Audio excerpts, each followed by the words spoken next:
Hi, everyone. You're all muted and you cannot unmute yourself for anybody this is their first CB8 Zoom board meeting. We're going to get started in about 5 to 10 minutes, probably a little bit less than that.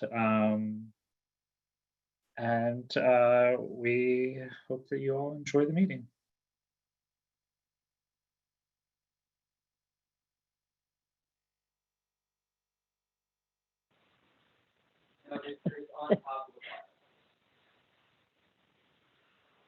Yeah. Can you lift up the thing that's next to it? Just lift up the plastic thing. Lift up yeah, lift up and do it under it. No, not that. That's 40.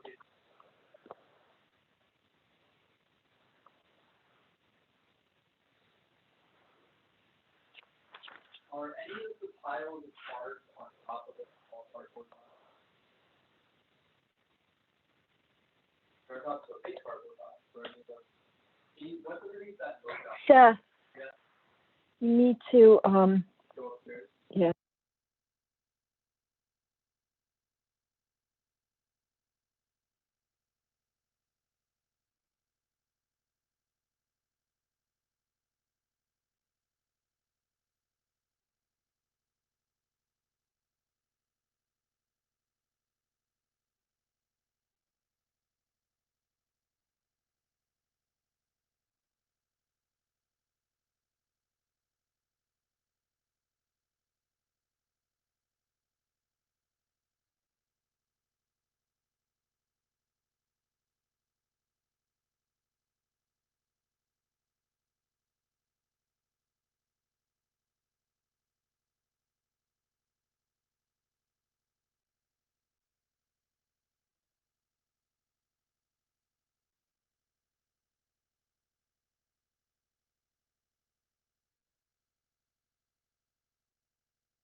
Okay. It's 6:30. We should begin. I hope we have. I can count when we're in the auditorium. I can't count so easily here. So I'll assume that we have enough people for quorum. Anyway, it'll be a little while till we get there. So welcome everyone to the May meeting of Community Board 8. I'm glad that you're here virtually, and We will do our best to keep it streamlined and efficient and yet as inclusive as possible. So I'd first like to say thank you to our board members, our elected officials, and our community for continuing to work through and in spite of this crisis to help our neighbors, each other, and our community. And thank you also to healthcare workers, first responders, and other essential workers. And we'll be pausing for the 2 minutes at 7 o'clock to demonstrate our thanks through sound. Thank you everyone for your patience and flexibility as we continue to work through the technological innovations that let us make this happen. I'd like to go over quickly how we'll hold this meeting, even though we're mostly doing what we did last time, but even better than last time. We'll hear first from our elected officials. If our elected officials join us after the public session begins, we'll pause whatever we're doing to give them our attention. We'll then have as close to a regular full board meeting as possible, again, stopping at 7 o'clock for our 2-minute thank you. Everyone is and will remain muted unless they are unmuted by Will, our district manager, or me. The public will speak after the elected officials. I'll call on members of the public. I have a list right now of people who've signed up. If anyone else joins, has signed up, Will let me know and I'll call on you in order. You'll be muted until I call on you. If you'd like to speak and haven't completed the form, you may go back and resubmit it as long as you do so by 6:45. There'll be a firm 2-minute time limit. When the timer goes off, you'll be muted. You'll be able to see the timer on your computer. Elected official reps will speak for 2 minutes each after the public session. There will be no questions of either the elected officials or their reps.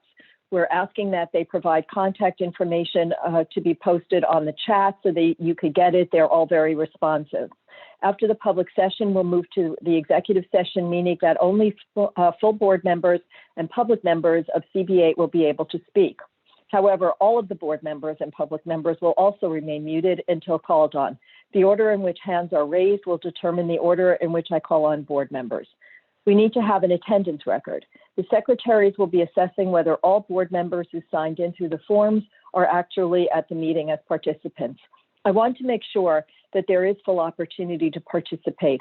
Therefore, I ask that board members refrain from calling the question until those calling in on their phones have a chance to raise their hands and speak if they would like.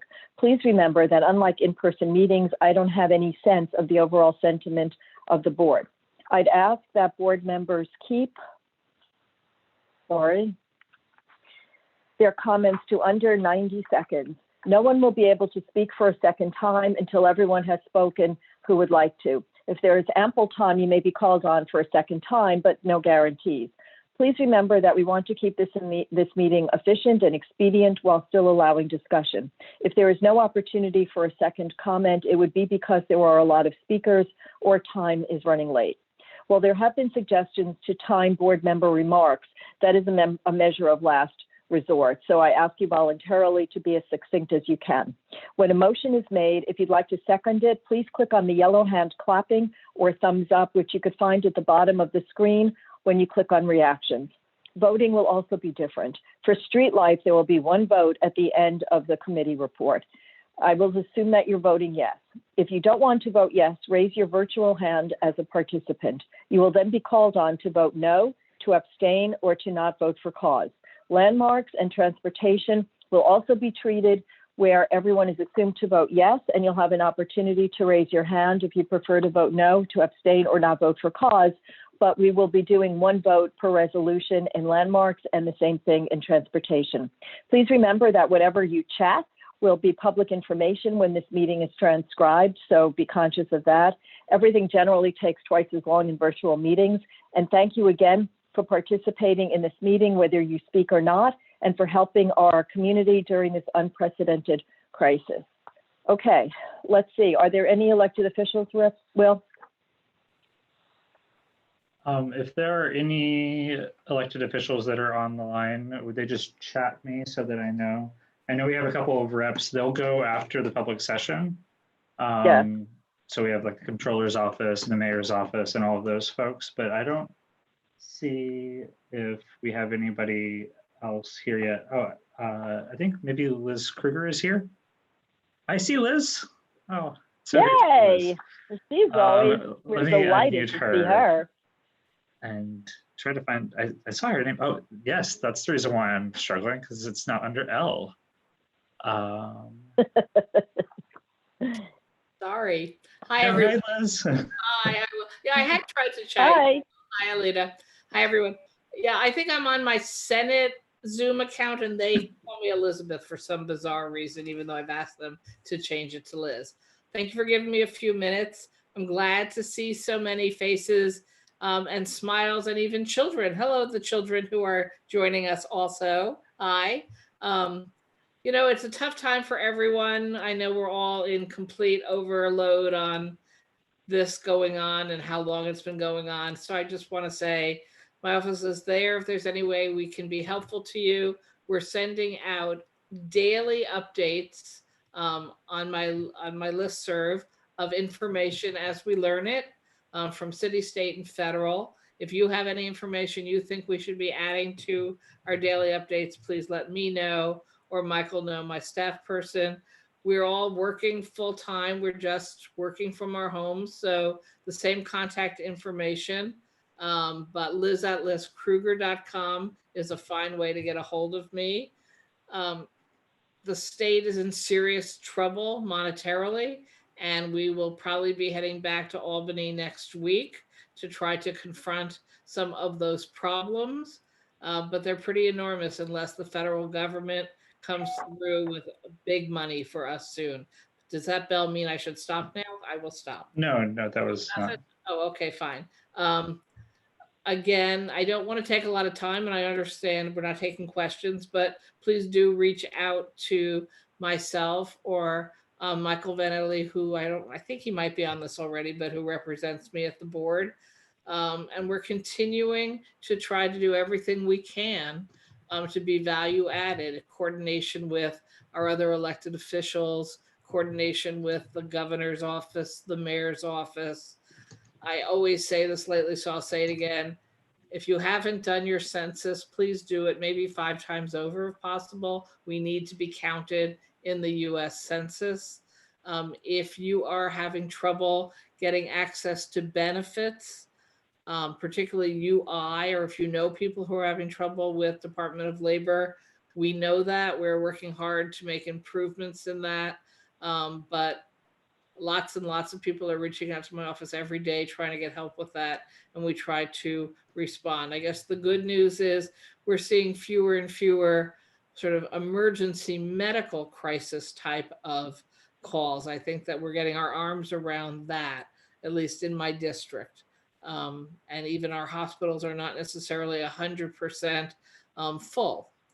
So I do know that there are people who are so excited about going outside and standing and breathing in the sun that they sometimes forget the rules of the road, 6 feet apart, wear the masks, and really respect each other's distance and space, because that's the assignment we all are going to have for a very long time, even as we are reopening parts of our economy and parts of our city. So now I'll stop, and thank you very much for everything you're all doing every day. Thank you. We're always happy to see you, and thank you for your good and your heart, your heart and your compassion for all New Yorkers. So welcome anytime. Thank you. Okay, is there anyone else, Will, before we move to the public session? Let me check. If there are any elected officials here or their reps that want to chat me that their boss is here. Otherwise, we'll start with the public session. Yes. So while you're waiting for any confirmation, I'll call the first 3 people, 2 minutes each. Sophia James, Julie Menon, and Wendy McCaver. Sophia, are you there? She is. Give me 1 second. Thank you. Sophia, you're unmuted. Yes. Put up a 2-minute timer, so you just give me 1 second. Okay, I'll try to keep it at 2 minutes. It's good to hear from you again, Sophia. Yes. Hello, everyone. Good evening, everyone, to all the elected officials on the Upper East Side, and to Alida and Will and my fellow board members. So I wanted to just give a A brief follow-up. It is with bittersweet news that I announced that I will not be reappointed to Community Board 8 Manhattan as of May. In the last year, I had to relocate from the Upper East Side, a neighborhood that I was born and raised, where I attended PS 158 in Wagner Middle School, where I learned to ride my bike from Carlsworth Park to Central Park and back again, where I played in John Jay Park and St. Catherine's Park after school and learned to love and read books at the Webster Library. So all those memories are still captured with my parents on East 75th Street.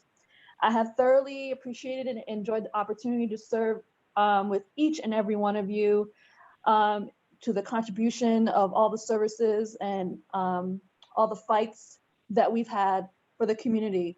I'm proud of our collective achievements and the significant progress that we've made towards improving the physical and integrity of our community.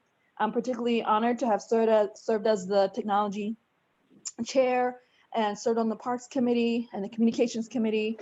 And I'm truly grateful for the extensive assistance that each of you have offered me.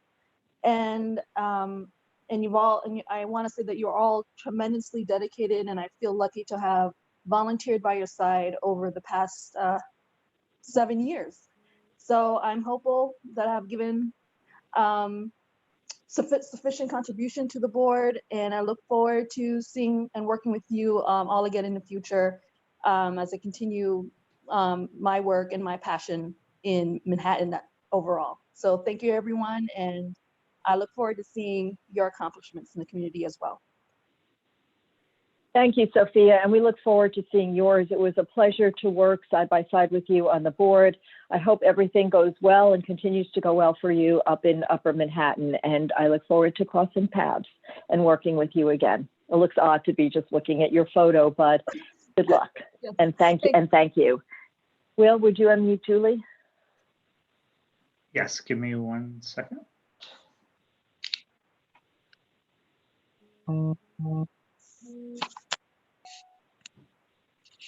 Julie, Minute, you're unmuted. Oh, great. Hi, everyone. It's Julie Menon. Great to see you all, and at least virtually. So thank you so much for having me to CB8. I'm here tonight to talk about the census. I am director of the census and executive assistant corp counsel at the New York City Law Department. And I'm here, I joined you at CB8 last year to give an update. I'm here to give an update on where we are in terms of the numbers.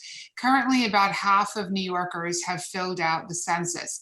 To give you a sense of comparison, in 2010, we finished the self-response on the census at 62% citywide. Right now, we're at 50%.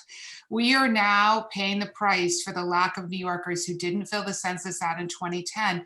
And I say that because census funding is directly linked to hospitals, to healthcare. So the lack of funding that we have right now to deal with this pandemic is directly linked to the fact that many New Yorkers failed to fill it out in 2010. We don't want to have that problem in 2020. I want to read a couple of the numbers in CB8 just so you can get a sense of where the community is.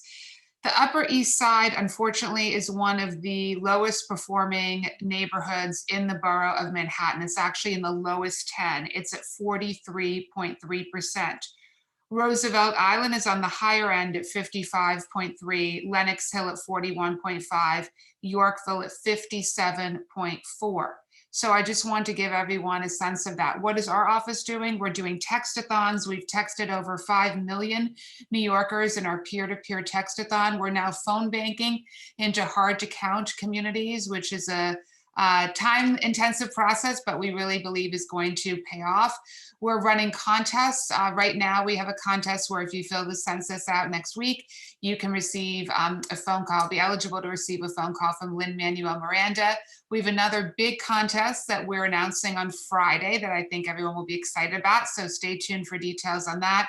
We're advertising in 16 different languages all across the board. Hopefully you've seen some of our ads. And on TV, we have ads with Alicia Keys. We just launched one today with Seth Meyers, with Cardi B, with many well-known New Yorkers. to really try to help get the word out. So I don't want to take up too much time. I really just came to say, if you've not filled out the census, please go to my2020census.gov. You can literally fill it out in a couple minutes. If you know of others that haven't filled it out, please send them an email message, post on social media, and urge all of your neighbors, friends, coworkers, family to fill the census out. Thank you so much, Alida. Thank you for having me today. It's our pleasure. Thanks, Julie, for coming. Will, would you unmute Wendy? All right. Wendy, if you will, you're unmuted, and I'm Can you going hear to me? start our timer. Yeah. Hi, thank you so much. I wanted to thank everybody on Community Board 8 for their service and for helping through really unprecedented and extraordinary times. And we've been focused so hard on keeping everyone alive, and that was very proper. That we are now, it's a little hard to turn and pivot to reemerging in the world. And one thing that, as most of you know who've heard me testify before, is still an urgent matter is climate change pollution. New York is, I believe, 8th in the world. And as people start to go back to work, there will be more challenges to our ability to turn our situation around. I know that we will all be concerned with how many cars will come into Manhattan if people are reluctant to use mass transit. That still does not take away from the fact that tall buildings are the largest emitter of climate change pollution. That has not changed, that does not change. And we are seeking a 2-ton hike pack that is present in other parts of CB8. And I will cut it short so that other people have a chance to speak. Thank you, Wendy. Sharon from CB8, Jordan Wook, and CB White. If you could raise your hands, your virtual hands, it will make it easier for Will to find you and unmute you. Right, Will? Just nod your head. I could see you. And thank you. So let's start with Sharon from our board. Thanks, Will, if you unmute her. Oh, actually, I'm sorry, Alida. Councilmember Kalos is here. So do you want to give him a couple seconds? We do. More than a couple of seconds. Welcome, council member. Thank you for raising your hand, too. He's always so polite. I do a lot of these, so I want to thank everyone on Community Board 8. I want to start by welcoming some new faces you might be noticing around the Zoom call, and they may not be unfamiliar to you. I'm particularly proud to be appointing. I believe we have 3 new appointments that I've been putting on. And so the first one is somebody that you already know and probably love as much as I do. Her name's Sandrea Coleman. She's a resident of Holmes and Isaacs. She is a leader of the Holmes Isaacs Coalition, with whom we are suing public housing in NYCHA. She is a fixture at First Fridays, and we'll be working with her to distribute reusable masks and disposable masks this coming week with her. Also, if you are involved in any city construction projects, then you know about the General Contractors Association. They are involved in everything from getting our roads repaved every couple of years, or even once a year. We get a lot of paved roads here in the district. They are used quite a lot, to building new schools. Her name is Felice Farber, and she is over there, the head of policy and legislative affairs for GCA. She is also better at CrossFit than me and can do more push-ups and sit-ups and is generally in much better shape than me. So please don't challenge her to a push-up competition unless you want to end up putting her on the community board. And Borough President Gail Brewer and I have a strong commitment to adding youth and providing a youth voice to the community board. And that goes beyond my daughter, who you can probably hear in the background, who is weighing in strongly about the age. But we did lower, Borough President Gail Brewer and I, the age of community board members down to 16.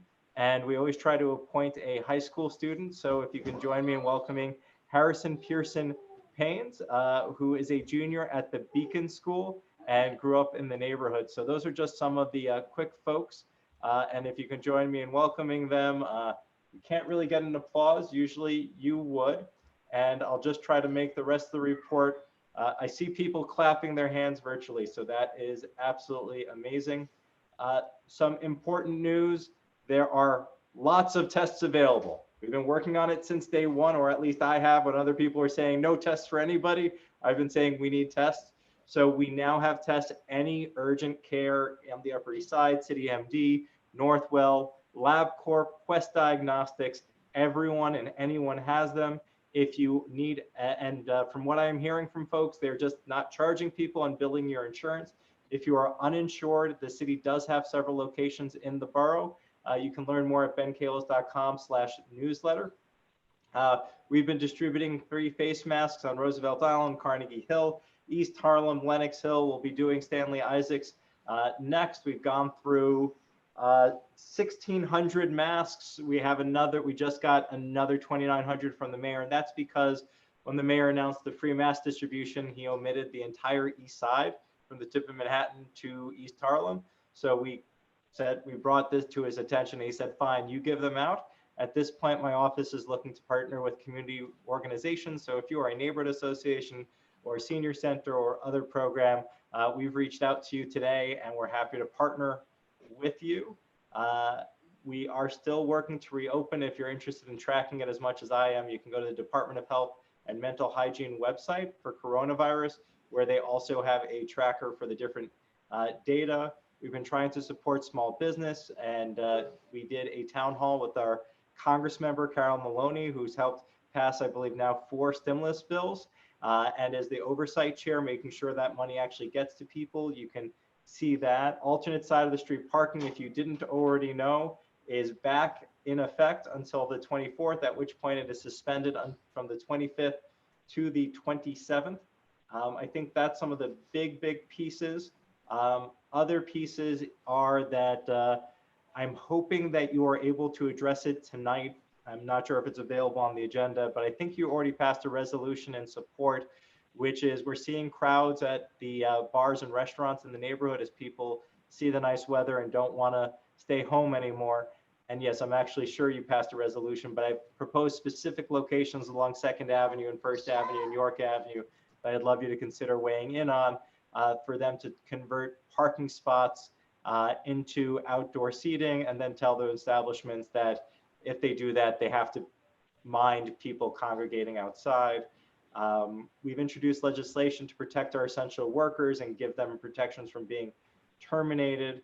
And so that received a hearing and endorsement from Senator Elizabeth Warren.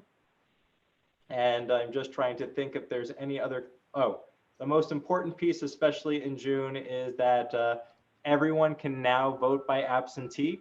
It's as close as we're going to get to no fault absentee until our elected officials in Albany can change our constitution. But you can go to nycabsentee.com. You can request your absentee ballot. They should actually be coming to you next week. There is a primary on June 23rd, Tuesday, June 23rd. And you can vote by mail. You just check off temporary illness. There will be early voting. There will still be on-site voting. My preference is if you can do it by home safely by mail, you should, and that should be the law. And I think that's everything. And I'll just apologize. I know my cat is somewhat famous for Zoom bombing a council hearing, but she's fast asleep. It's the right time to sleep. It's always time for my cat to sleep. That being said, I don't know if folks want to chat any questions, I'm happy to answer. Otherwise, I'm happy to pass things on to the next person. Thank you. We're trying not to have questions to the elected officials, and with your contact information. Thank you, and everyone stay safe and stay healthy. Thank you so much for joining us, and we look forward to seeing you next time. Thank you, and say hi to your cat and your daughter. Okay, back to the members of the public. So the next speaker is Sharon from CB8. Sharon, I saw her earlier.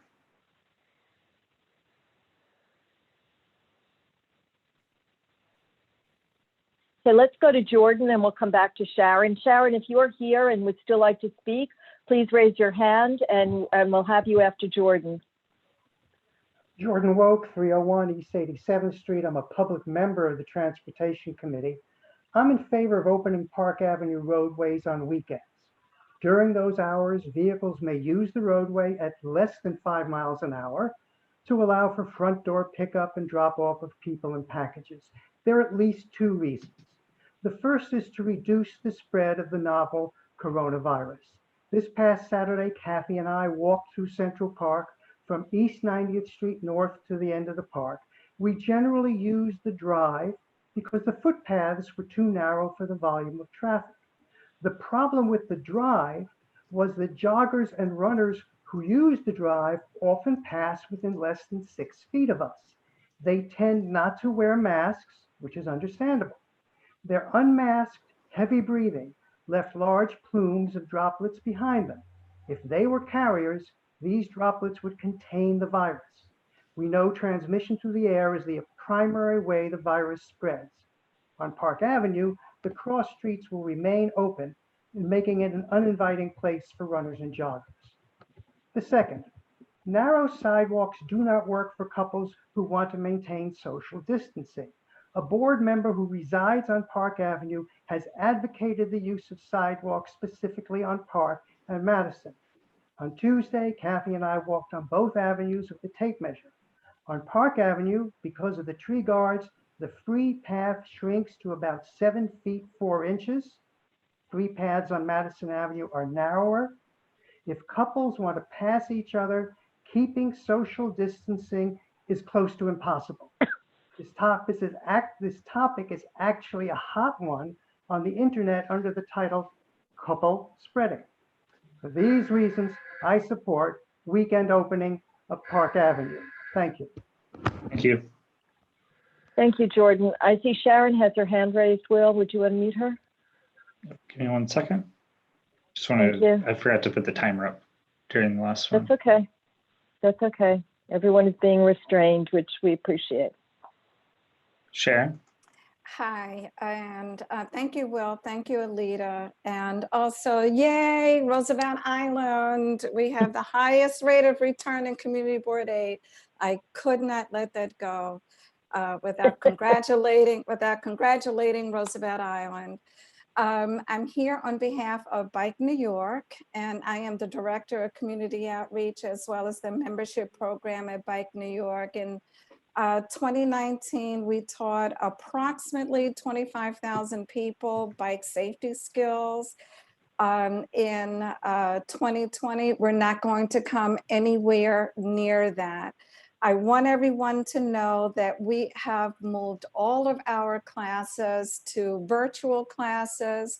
You might have read, I think in Sunday's Times or Monday's Times, that so many people have been purchasing bikes, and there has been such an uptick in biking in New York City and across the country that there is now a shortage of bikes. Well, Bike New York is here with virtual classes on how to ride a bike, how to do so safely, and how to do so consistent with the rules and regulations of not only New York City, but New York State. So head on over to our website, and all you need to know about biking, including how to buy a bike, how a bike should be fitted, and how you can ride safely within an urban environment.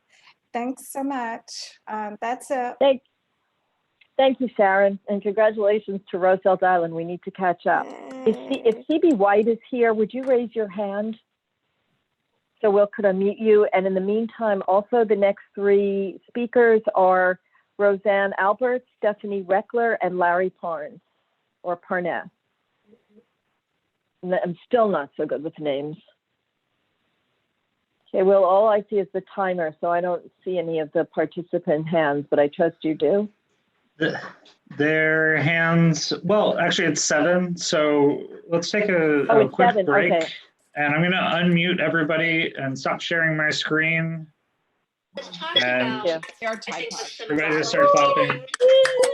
I don't know otherwise. Hi, everybody. Hi. Thank you. Oh, we want this because.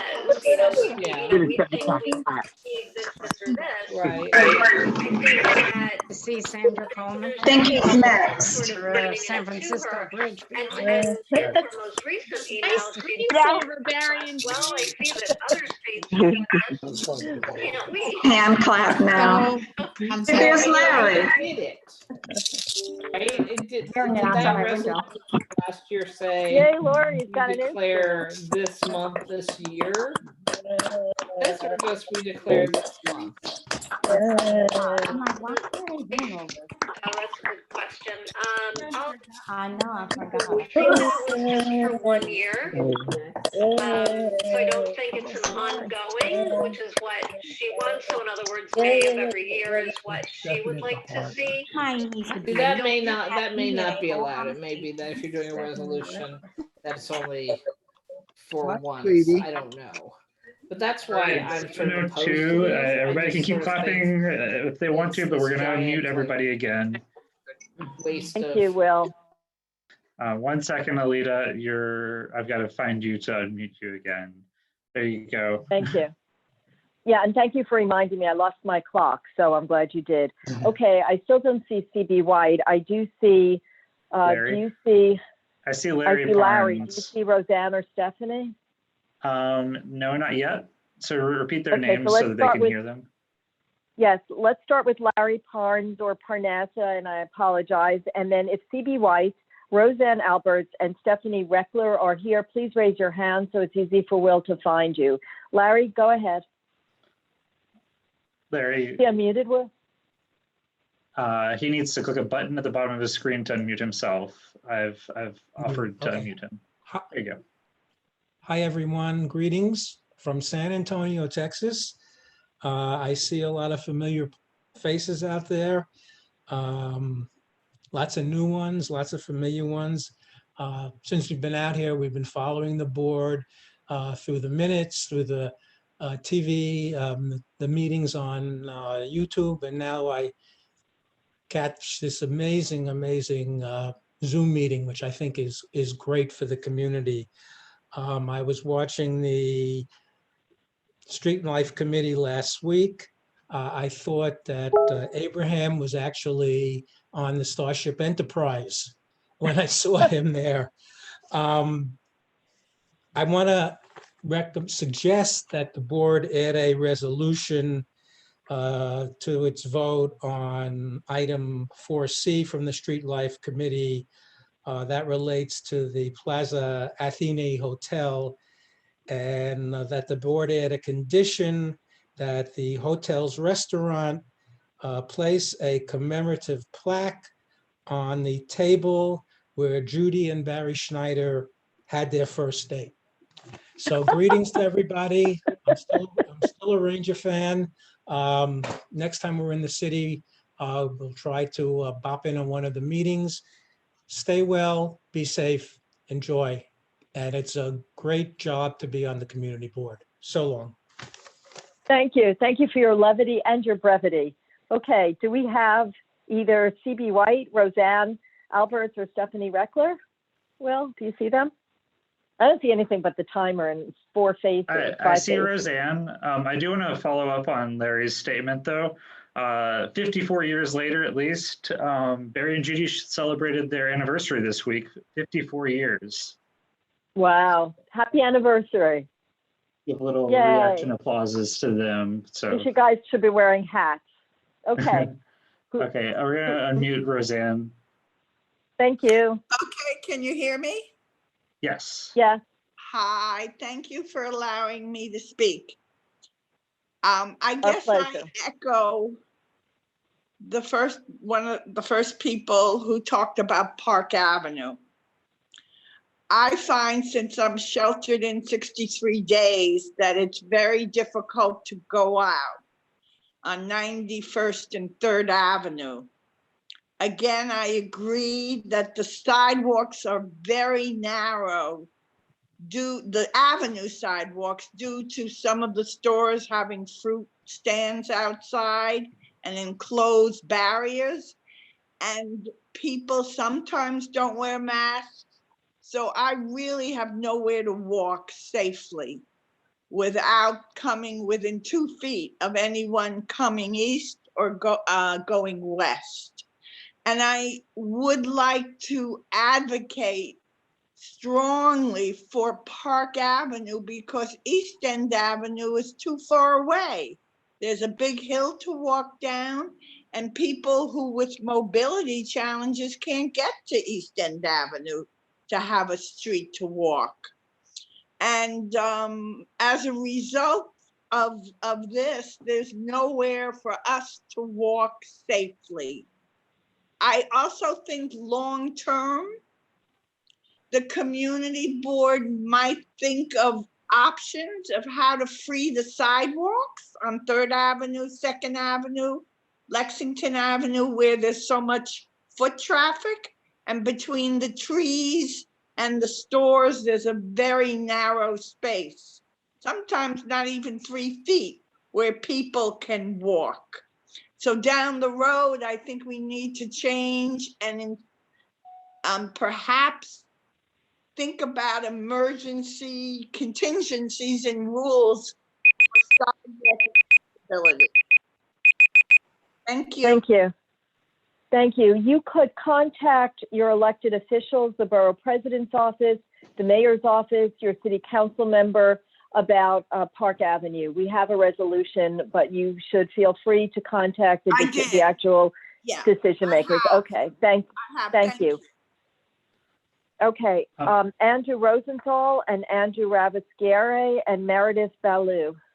Did you say If Stephanie you could raise Reckler your earlier? hand. Pardon? Alida, did you say Stephanie Reckler was one of the people earlier? Yes, is she here now? Yes, she is. Stephanie, Okay, I so then unmuted if you would. Thank Yes, you. thank you. Thank you for letting me speak. I represent 885 Park Avenue, where I'm president of the board, and I'm a member of the committee to protect the Lenox Hill neighborhood. We wish to extend our heartfelt gratitude to all the healthcare providers at Lenox Hill Hospital and all the other hospitals in New York City. However, that doesn't change our commitment to oppose Northwell's plans to build the equivalent of a 50-story hospital building on Lexington and a 40-story condominium on Park Avenue. The hospital landscape in New York has changed significantly, and we do not know if Northwell's plans have changed, but we do know that we continue to oppose their initial plans on the basis of zoning. We should learn from the virus that we don't want to create more congestion and more densely packed neighborhoods. Elevators in high-rise create more problems with social distancing.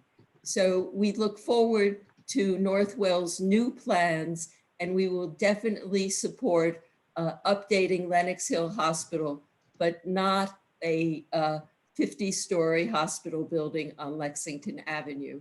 And I hope you all saw the heart that we wish to put on the entrance to 885 Park Avenue in support of the healthcare workers at Lenox Hill Hospital.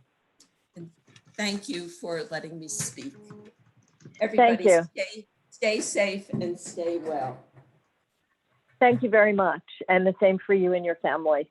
Yes. Okay, unless CB White is here, we have Andrew Rosenthal, Andrew Ravascare, and Meredith Ballou. If you're here, please raise your hand.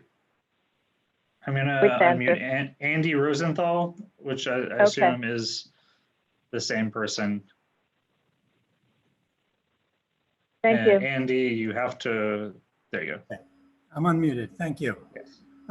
Thank you all for allowing me to speak. I live on the Upper West Side, but I used to own a co-op on Upper East Side in CB8. You all joined the community board and dedicate a lot of time to making New York City better. And we need to try new things to make New York City better. One of those new things is expanding pedestrian access on the 59th Street Bridge. So I'm here tonight to encourage you to support a resolution that's going to open up one lane for pedestrians during this crisis. And let's see how that goes. Thank you. Thank you very much. Okay, Will, Alida, is Andrew Rabasquier or Meredith? Yes, we'll get to them in 1 second, but I do believe that Manhattan Borough President Gail Brewer has joined us. And Oh, so I figure excellent. she would like to deliver her report. So I'm going to unmute her. Thank you. Welcome. We're glad to see you. Thank you very much. I can be quick because I want to hear from the public also, and just congratulations to the new members. So I think you might have already heard. I want to thank the community board and the assembly member and the senator, because I think we had a good discussion with Kohler today. Bottom line is, with the community board and the community, I think maybe you know this, but we really pushed hard. They're going to do a town hall meeting with virtually, and you'll be the center of it as an organization that really pushed for that kind of transparency. So that's what's going on with COLA. We all like Mr. Hughes, but there were too many complaints. So I think that's going to happen. Second, I call it TTT because you're talking about testing and tracing and all the follow-up that goes with making sure people are in good shape. So, you know, if you need testing sites, if you want more testing sites, I think there's an abundance in terms of CVS and some of the city MD and free sites. I'm not clear. I think it should be a better message, which is get tested, but there is a criteria. But if you go to any testing site, they take you. So it's not like, you know, just go is what I would say. The tracing is going to start the 1st of June. They're hiring 2,500 in the city of New York, 17,000 in the state. There's a lot of interest as who gets it. I know that they've hired about 1,000 on the city level, and they have 10,000 applications. So just so you know, that's what I know that's going on. And I think you know how the tracing will work, but if you have questions, let me know. The other thing I want to mention is, and we're going to talk about this in Borough Board, is just what does it look like for open space? What does it look like for transportation and bike lanes and things that you have made your wonderful statements about, but we still need to get down to specifics. The restaurants, I don't know how it's going to work with retail. Somebody told me today, and you probably know this, United States lost 9,000 retails last year and 3,000 already this year in terms of retail. And the city of New York, curbside pickup is not going to work. That's what is in the upstate reopening list, is curbside retail. I don't know what that means in New York City. So the whole issue of small business. And then finally, I just want to say, in terms of food, I think we're in a lot better shape with the seniors. It was really, really dicey. Right now, as you know, great organizations like Lenox Hill and others can, in fact, sign seniors up. They have the tech platform to do so, and we also can do the same. So that's the best way to get food on a full-time basis.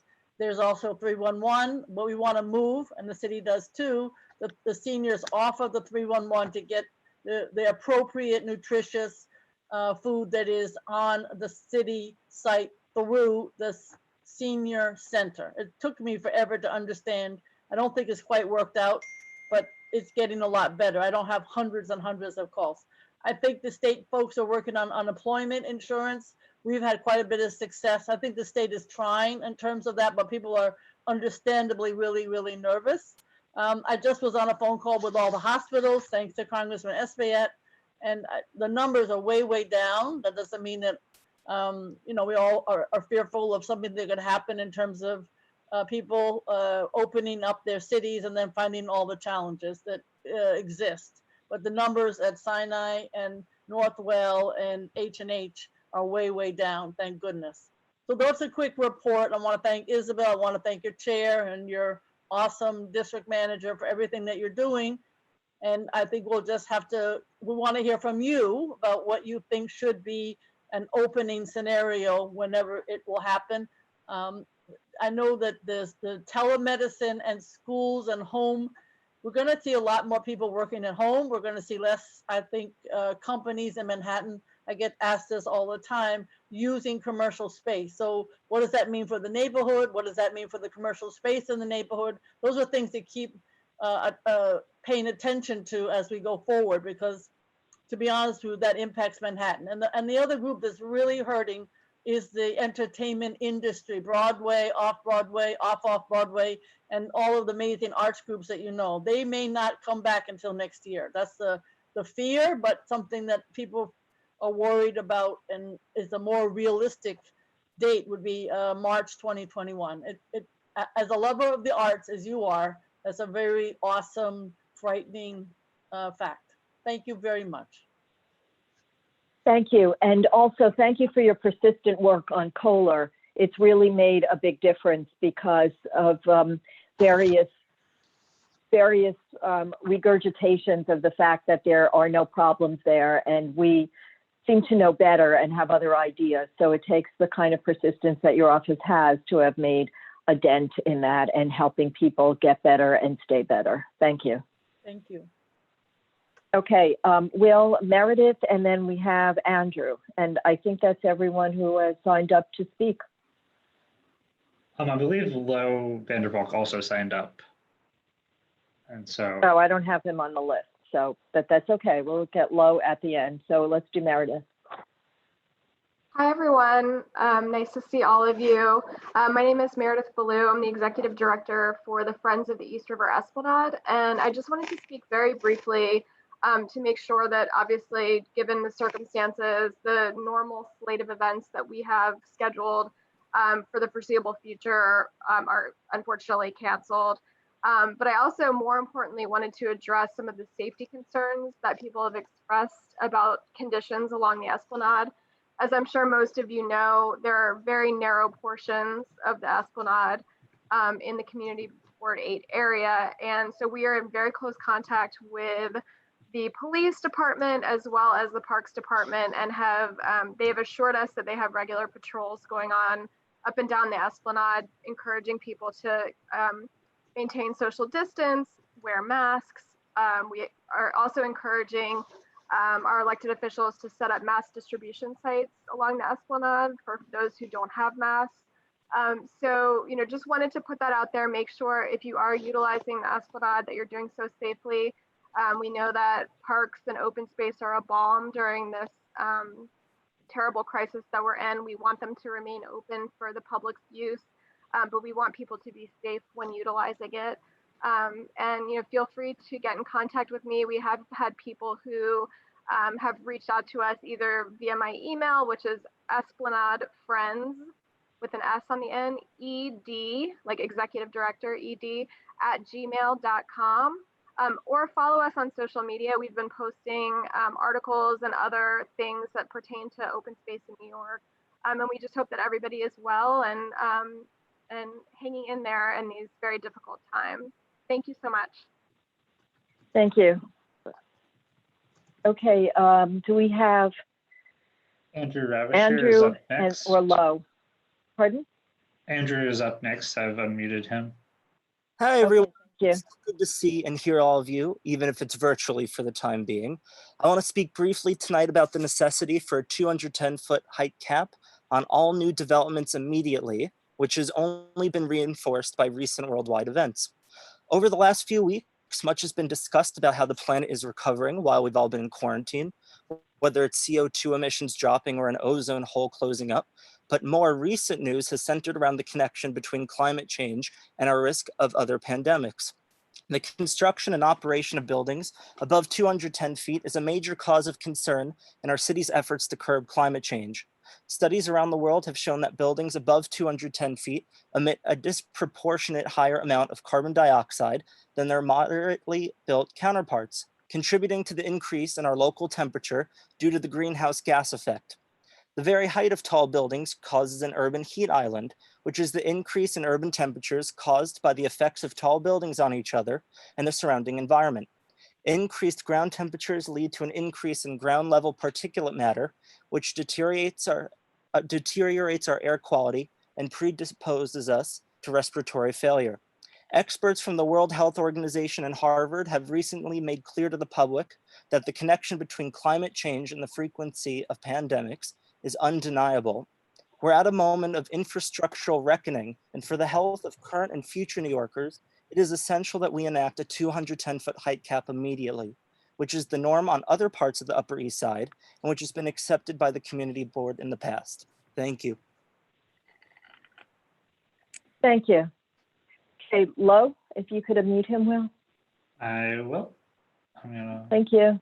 find Lo and then get him going. And then we'll have Valerie. Okay. Lo, you're unmuted. All right. Thank you, Will. My name is Lo Vandervalk. I'm president of Carnegie Hill Neighbors. I would just like to make some comments on the what happened at the Landmarks Commission on the Jewish Museum application for the banner. The Landmarks Commission did approve it, but one of the surprises was that whereas the community board mentions in its resolution that that the installation would last from 3 to 4 months, the Landmarks Commission gave permission to keep the exhibit going for 12 months. And I think that's a very serious and material change of the application.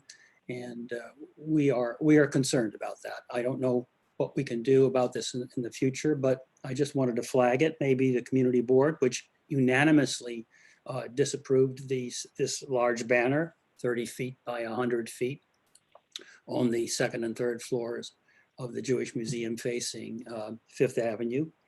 The other thing, which may be more beneficial news, is that the Jewish Museum has hired the eminent engineering firm, Robert Silman, and we hope that there will be a review of how the bolts will be drilled into the limestone to minimize damage, because they need 86 bolts.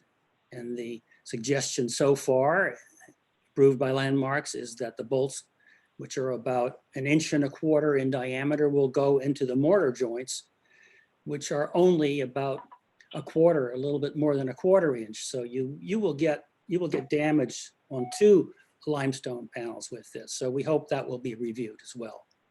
Thank you very much. I'm sorry, I hope the noise from my end was not distracting to you, but thank you for updating us on that. And then Will, for Valerie, would you unmute her? Hi. Valerie. Hi. I just wanted to briefly speak to an issue that has been raised this evening in terms of making the sidewalk as accessible as it can be for pedestrians. And I'm very interested in a proposal that Keith Powers and Ben Kalos have put forward in order to expand the sidewalk, the space for outdoor cafes by using parking spots on various avenues. I'm not really too sure about what that really means in terms of bike lanes, et cetera. But I think it's become really apparent to everyone as we try to social distance on the sidewalk that our sidewalks are not really, the width of the sidewalk is not really conducive to that right now. The issue really is, though, how are we going to put all of these constituencies together? Our need to, and our want to have all of our local businesses and restaurants come back to life as soon as possible, the ability for people to access the sidewalk and feel safe and feel that they can actually utilize the sidewalk.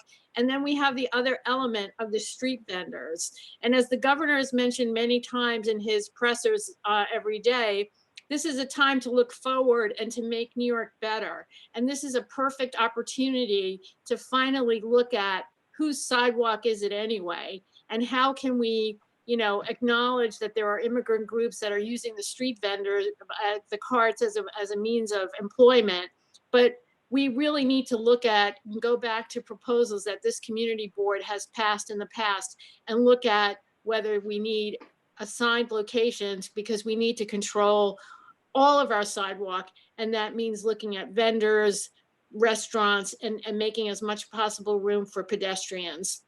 So I want to urge the community board to look at that issue as quickly as possible and to get our electeds to start talking about use of the sidewalk and all of these constituencies. And so we can work together and make our sidewalk a place for everybody.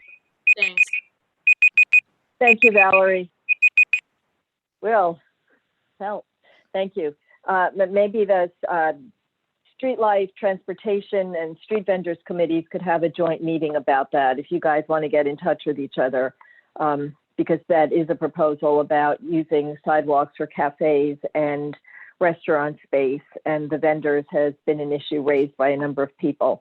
Thank you. If everyone could just check your chats, Will has been posting information from Borough President Gail Brewer's office, and there might be contact information as the elected official reps speak as well. So just keep checking your chat, which should be on everyone's screen. Okay, I don't have any other public speakers, so I'd like to ask if there's a motion to adopt the agenda. Well, Just be a thank you, reaction. Valerie. You're the only one I could see. Are there a second? Raise Billy your and virtual, Vanessa. your little yellow hand or your Rebecca. thumb up. Is there a second? Billy You and see, Will? Vanessa have Okay, both. great. Okay, And- then don't go away, Valerie. The agenda is adopted. Is there anything to anyone who wants to amend the minutes in any way? I see Barry and Barbara Rudders both have their hands up, so I'm gonna take it that they have something to. No. No, No. Barry? Okay. No, thank you. Sorry. So unless I see any hands, I'm going to assume that there is no issue with the minutes and that they are adopted. Okay, thank you. We've heard from Manhattan Borough President Gail Brewer. So I'd like to ask if there are other elected official reps, if you would raise your hand so that we know that you're here, and ask if you would please limit your comments to 2 minutes and make sure that Will post your contact information in the chat so people can ask you our questions. I see Rebecca Rodriguez from Dan Quart's office. Will, if you would unmute Rebecca. Thank you. Give me 1 second. I've just got to get my timer back up. Rebecca, you're unmuted. Rebecca, you have to hit a button at the bottom of your screen.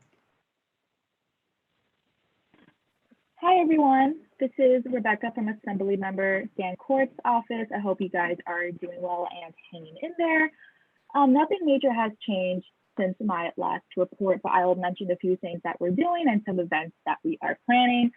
Tomorrow, we are getting more face masks from City Hall, so we will be organizing some mask handout events in the district in the upcoming weeks. Nothing has been confirmed yet, but if you sign up for our daily newsletters that we send out via email, there will be details there, as well as on the Assembly Member Twitter page. And also, if you just want to know details of any time, give us a call. I'll put my phone number and my email in the chat after my report. And the most important thing that we're working on right now is unemployment issues. If you or someone you know who lives in the district is still struggling with completing their claim or not receiving their benefits or having any other technical issues, please call us or email us. I'm working on those every single day. Have seen some success, but it's just taking a very long time to process all of these claims because the state is facing some difficulties. So we're trying our best. Please send anyone our way if they do need assistance.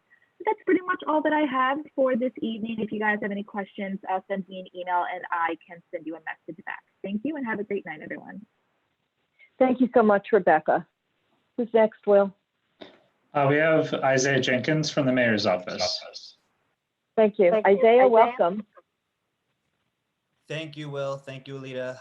Good evening, everybody. It's great to be here with the Upper East Side CB8 community. I have a few updates from the mayor's office. I want to talk about nursing homes. We have 169 nursing homes all across the city.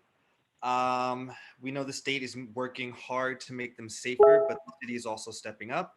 We have a 4-point plan to protect seniors in nursing homes. Part 1 is we're expanding testing for seniors in nursing home, access to PCR testing. That's the regular test, not the antibody test. We are on part 2, we are providing more staff for nursing homes. We're requiring that all staff at nursing home get tested, and that's mandatory. So since we are going to be rolling out more testing for staff, we are expecting more staff to test positive, and those staff will have to stay at home for 14 days. So we are ramping up our supply of staff to meet those gaps in the nursing homes that we're expecting. Part 3, we're preparing our outbreak response teams. So if we do notice outbreaks of coronavirus in nursing homes, we will have teams on standby, including epidemiologists, to respond.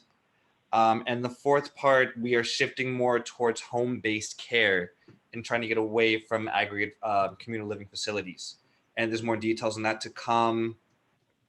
We are working up our PPE reserve. We are working to distribute as many face masks as we can, but we're working on other items as well, so we can support hospitals, nursing homes. And by the end of the year, we will have a 90-day supply of critical PPE and 4,000 full-service ventilators. And vaccination, this is very important. The city is seeing a sharp decline in the amount of parents getting their children vaccinated. We've seen a 42% drop for kids older, so please get your kids vaccinated, and that's it. Thank you so much. And I'll leave my email address in the chat box. Great. Thank you so much, Isaiah. That's really helpful. Will? Up next, we'll have Courtney Pharisee from Assemblywoman Seawright's office. Hi, Courtney. Welcome. Hi, how are you? Can you hear me? Yeah. Yes. Okay. Thank you, Chairwoman Camp, Will, and members of the board. Welcome to new board members. Our office is working remotely and we are continuing to respond to hundreds of requests for assistance. Assemblymember Seawright has organized teams to make regular critical meal deliveries to homebound senior citizens with the Isaac Center. Along with volunteers, she delivered thousands of medical supplies to healthcare workers at Kohler Hospital and Lenox Hill Hospital. Last week, Rebecca took part in hearings concerning the state's response to COVID-19. Last week's hearing examined the impact of COVID-19 on small businesses and whether the federal response to the crisis has been sufficient in relation to the disproportionate impact on New York. To that end, Assemblymember Seawright is also co-sponsoring a bill to make this pandemic a qualifying event for small business owners to use their business interruption insurance. Assemblymember Seawright continues to push for rent relief for tenants who are facing financial strain as a result of COVID-19. The governor last week announced that the state's moratorium on COVID-19 related residential or commercial evictions is extended for an additional 60 days until August 20th. The state is banning late payments or fees for missed rental payments during the eviction moratorium, and allowing renters facing any hardship to use their security deposit as payment and to repay their security deposit over time. Additionally, the New York primaries, including for president, will be held on June 23rd. New York State has issued an executive order allowing us to cast our ballots safely from home. Go to New York City, nycabsentee.com. Check temporary illness to indicate that coronavirus is the reason you're requesting a mail-in ballot. I just want to also let you know about a few upcoming events. Will, let's just let Rebecca finish. So tomorrow, I'm sorry, not Rebecca, sorry. Courtney. Rebecca's name is under you, Courtney. So sorry. Let's just let her go quickly, really quickly to the event. So tomorrow, Thursday, May 21st from 12 to 2 p.m., we're having free hand sanitizer and face covering giveaway at the district office, which is on York Avenue between 78th and 79th Streets. And as always, we have a Tuesday virtual town hall. Next week, we are having it on New York City Parks and Recreation, and it's going to be at 7 p.m. live streaming on Facebook. Thank you. Thank you, Courtney. Anyone else, Will?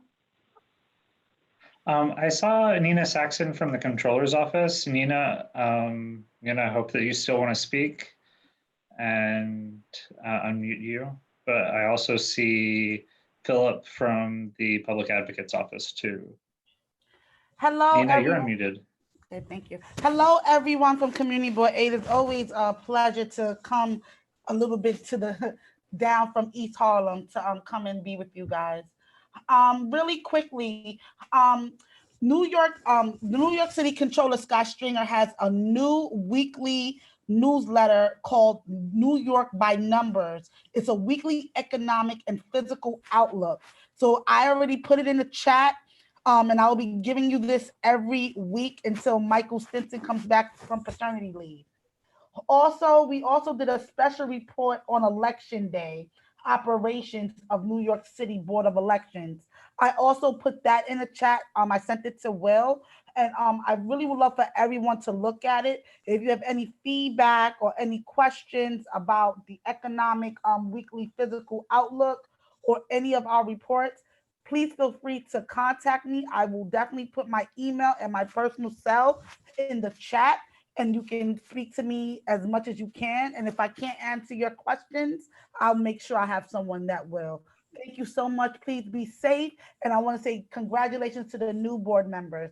And I also do citywide NYCHA for the controller. So if anyone got any NYCHA concerns, please feel free to talk to me. Thank you. Thank you so much. Thanks, Okay, Will? The other one that I see is Philip from the Public Advocate's Office. Philip, I'm going to unmute you. Okay, great. Hey, Yeah, and I'll be Philip. brief. I was almost going to pass up my time. Yes, can you hear me? Yes.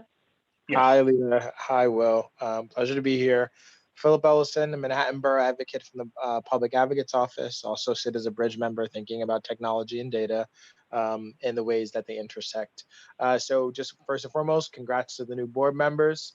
I'm glad that you can be a part of this fantastic community of leadership in your area and district.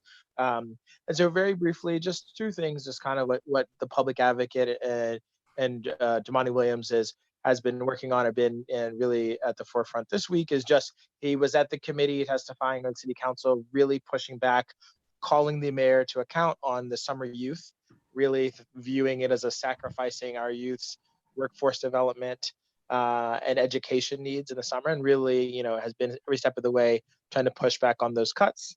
As one piece to that element, also thinking about small businesses, was in the committee this week, really trying to leverage our report, our recovery report, which I've shared before and happy to put again, thinking about the small business cuts and so forth.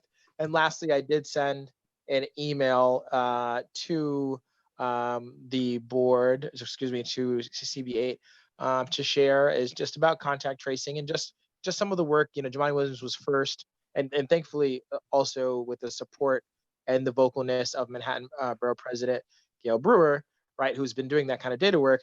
But we've also alongside really been pushing the ants, continuing to push like where the data is held, especially with some of the issues between organizations, but just really also the concerns of hiring and the barriers for hiring for these vulnerable populations that actually need to hire from them. And we don't see the same issue in California per se. And so we sent an email that has our letters to the mayor and governor. It has the articles that were written about Jamani Williams asking. So I thank you and hope they can send that out. Thank you very much. We will. Okay. Anyone else? I don't see anyone else. Okay, great. Then I will be as fast as I can myself. I'd like to say thank you and goodbye to our outgoing board members, Alexandra Abenshon, Sophia James, Cece King, Gregory Kirschenbaum, Nick Malamphy, Deborah Teitelbaum, Nina Thiva, and Dave Rosenstein. As you know, Dave passed away. We'll send details about his memorial service. And for everyone else, I enjoyed working with you and having you on the board, and I wish you every possible success and to stay well. I'd like to welcome the new board members. I'll introduce you by name. If all the new board members could raise your hands, it will just be easier for Will to unmute you so you could say hello very quickly and all of the board members can see who you are. So we're excited. I'm excited to introduce you and eager to start working with you. I know a lot of you are very enthusiastic and have already been going to committee meetings, so that's great. We have Taina Borrero. Are you here? I guess I'll just go with the names that I see instead of the alphabetical order. So Brian Correa. Brian, can you just say hello very, very quickly? Hi, everyone. Good evening. Happy to be here. Looking forward to working with you all. Thank you. Okay, I see next Harrison Pearson Paynes. Harrison, go. Hi, it's a pleasure to be working with all you, and I'm enthusiastic about all the positive change that we can bring. Thank you. Terrific, thank you. Did all of the new members leave? Are you bored already? That's not a good sign. So where's everyone else? Taina, you here? Sandrea, I know you were here. Takako, you're here. Will, could you unmute Takako? Yes. Sorry, Takako. Are we good, Will? Yes, sorry about that. Yeah, it's so nice to be here. I'm really excited to join the board, and so far so good. Thank you, Alida. Thank you. Okay, I don't see other hands, so I'll just call May. I know you were here earlier. May Malik. May. Okay. Elizabeth Rose. I see hear me? May is here. Hi, And she's everybody. unmuted. May, go. Good evening, everybody. It's nice to be here. I look forward to working with all of you. Thank you. Thanks, May. Elizabeth. Okay, I see Felice has raised her hand. Felice I Farber. unmuted Elizabeth as you said her name, so Okay, Elizabeth. that's fine. I didn't see her hand raised. I've met a Elizabeth. number of you over the years. I'm looking forward to working with everyone and delighted to be on the board. Thank you. Okay, Felice. I Thank just you. want to say hello. I'm excited to be working with everybody on the board and I appreciate the opportunity. Great, and we're happy to have all of you. Okay, we haven't heard from Sandrea or Taina. Are you guys here? Okay, well, we can come back to you if you are. Let Do me, you see let them, me Will? check. Give me 1 second. Taina? Or Hi, everyone. Sandrea? I was here the whole time. I don't think I was appropriate. Okay. But, yeah. Hi, everyone. Really excited to work with you and hopefully to meeting you in person at some point in the near future. Great, thank you. And Sandrea. Hi, greetings all. I'm happy and grateful to be here to serve. Okay, looking forward to it.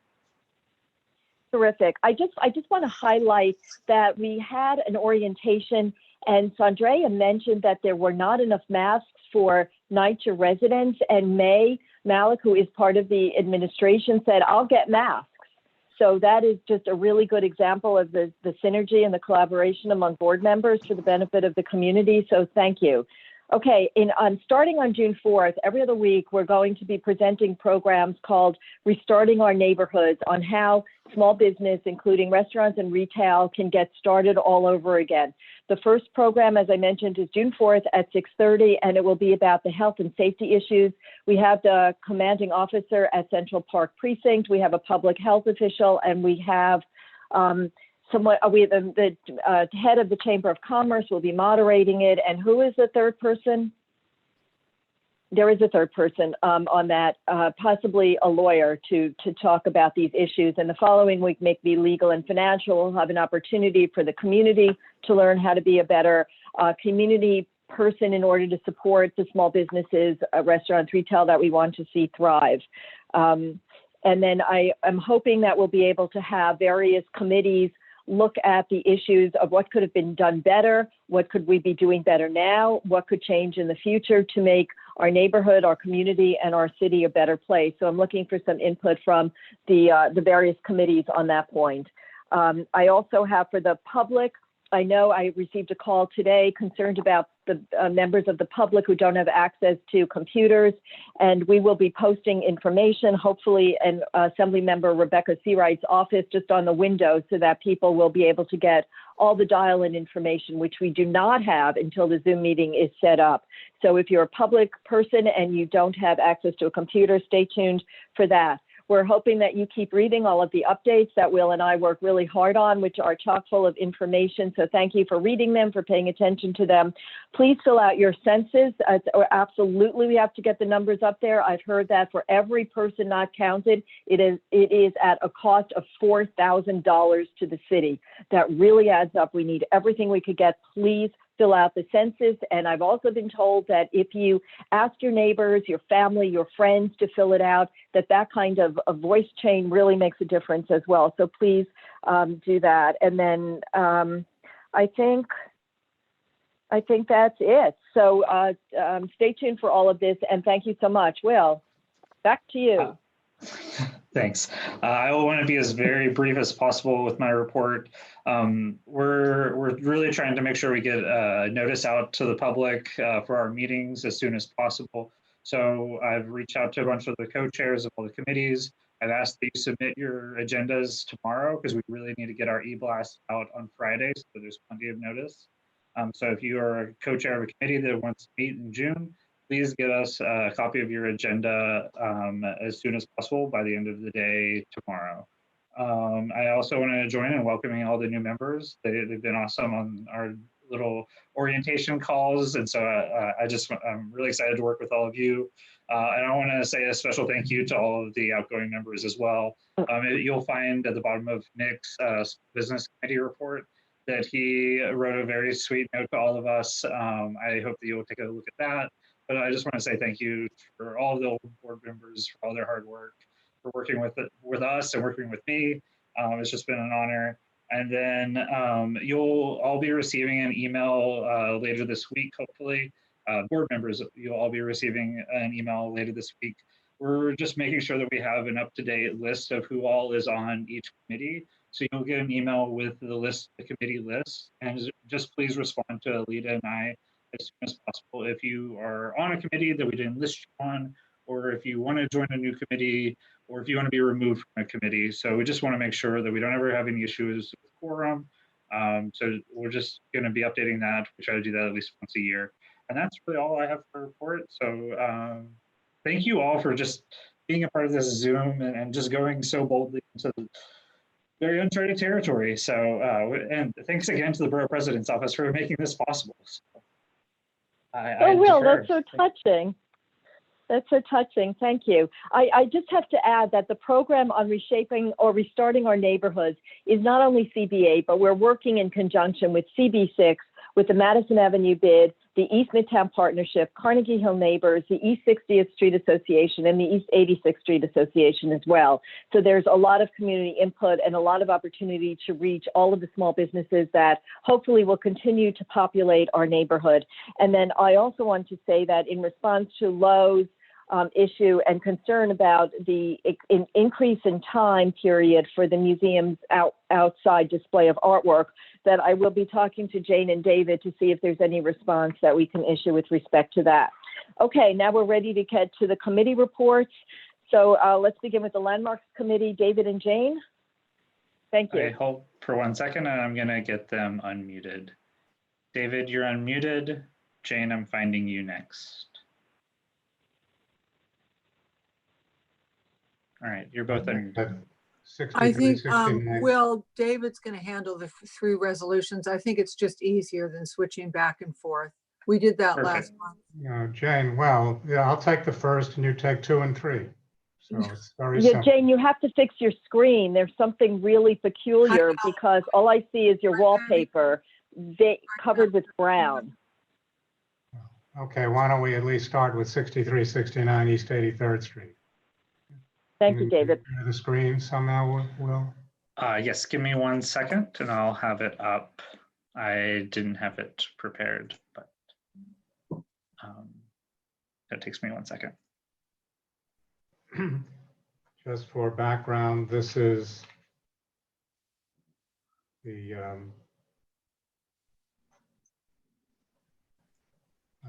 complex of Loyola School and St. Ignatius Loyola Church. And the application is for an enlargement of the school building.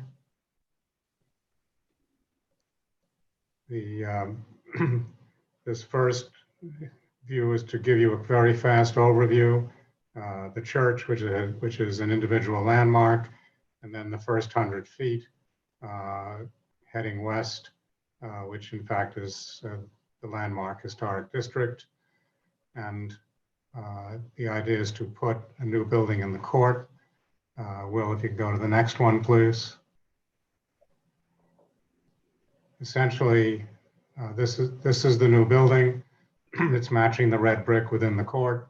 The green is actually a climbing hydrangea on a stainless steel system, which is also on this side of the gym.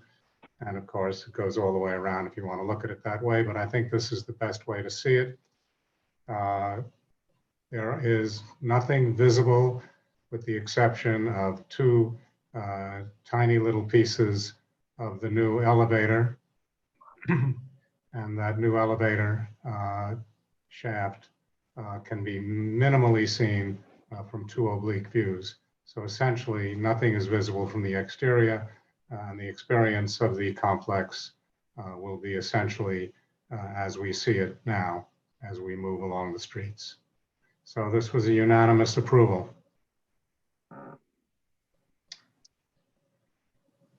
Are you ready to call the roll? Well, we don't need to call the roll, right? No, but I mean to vote. We need to raise hands if we're not in opposition. That's what I meant.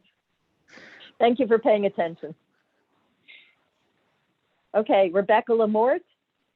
All right, everyone, please raise your hand if you are not voting for cause or would like to vote no or abstaining. If you don't raise your hand, you will be recorded as a vote in the affirmative. And when Rebecca says raise your hand, she means your virtual hand, which for anyone who doesn't know is under the participants. I see Elaine Walsh with a check next to her name. That's been there for a while. Okay. It has been there for a while. Okay. Going once, going twice, seeing no other hands. Everyone will be recorded as a yes. Thank you. Thank you, Rebecca. Okay, item 2. Item 2, 10 East 92nd Street, a Renaissance Revival building. It's really a house right off of Hey, Fifth Jane, Avenue. could we stop? Jane, could we stop for 1 second? Lori, are you voting no? Do you need Rebecca to go back on that vote? I'm sorry, Jane. I am Lori's hand voting. was- Can you hear me? Yes. I'm voting. I'm not voting for cause. I And work could you with say- Ignatius. Thank you. Did you get that, Rebecca? Thank you, Lori. I've recorded you as not Thank you. voting for cause. Thank you. Thank you. Sorry, Jane. Go ahead, please. No worries. This is for a rooftop addition that is totally invisible from the public way, so it was a unanimous approval. Does anybody want to call the question? All those in favor? Ed Hartzog has his hand up. Ed? Oh, he went away. Elaine Walsh has her hand up. Elaine, Move to approve the application. thank you. Is there, oh,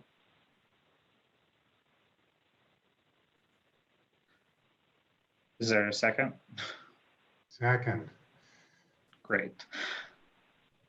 All right, please raise your hand if you want to vote no, abstain, or you're not I voting. think we need, do we not need to call the question before we take the vote? I made a mistake last time and skipped that part. Sorry. Holding. No, my fault. My bad.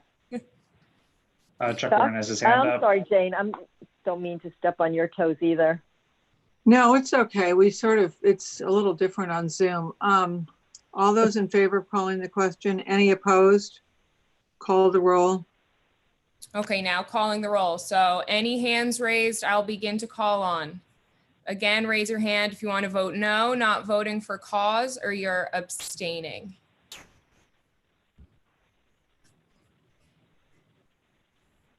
Seeing no hands, everyone will be recorded as a yes vote. Thank you.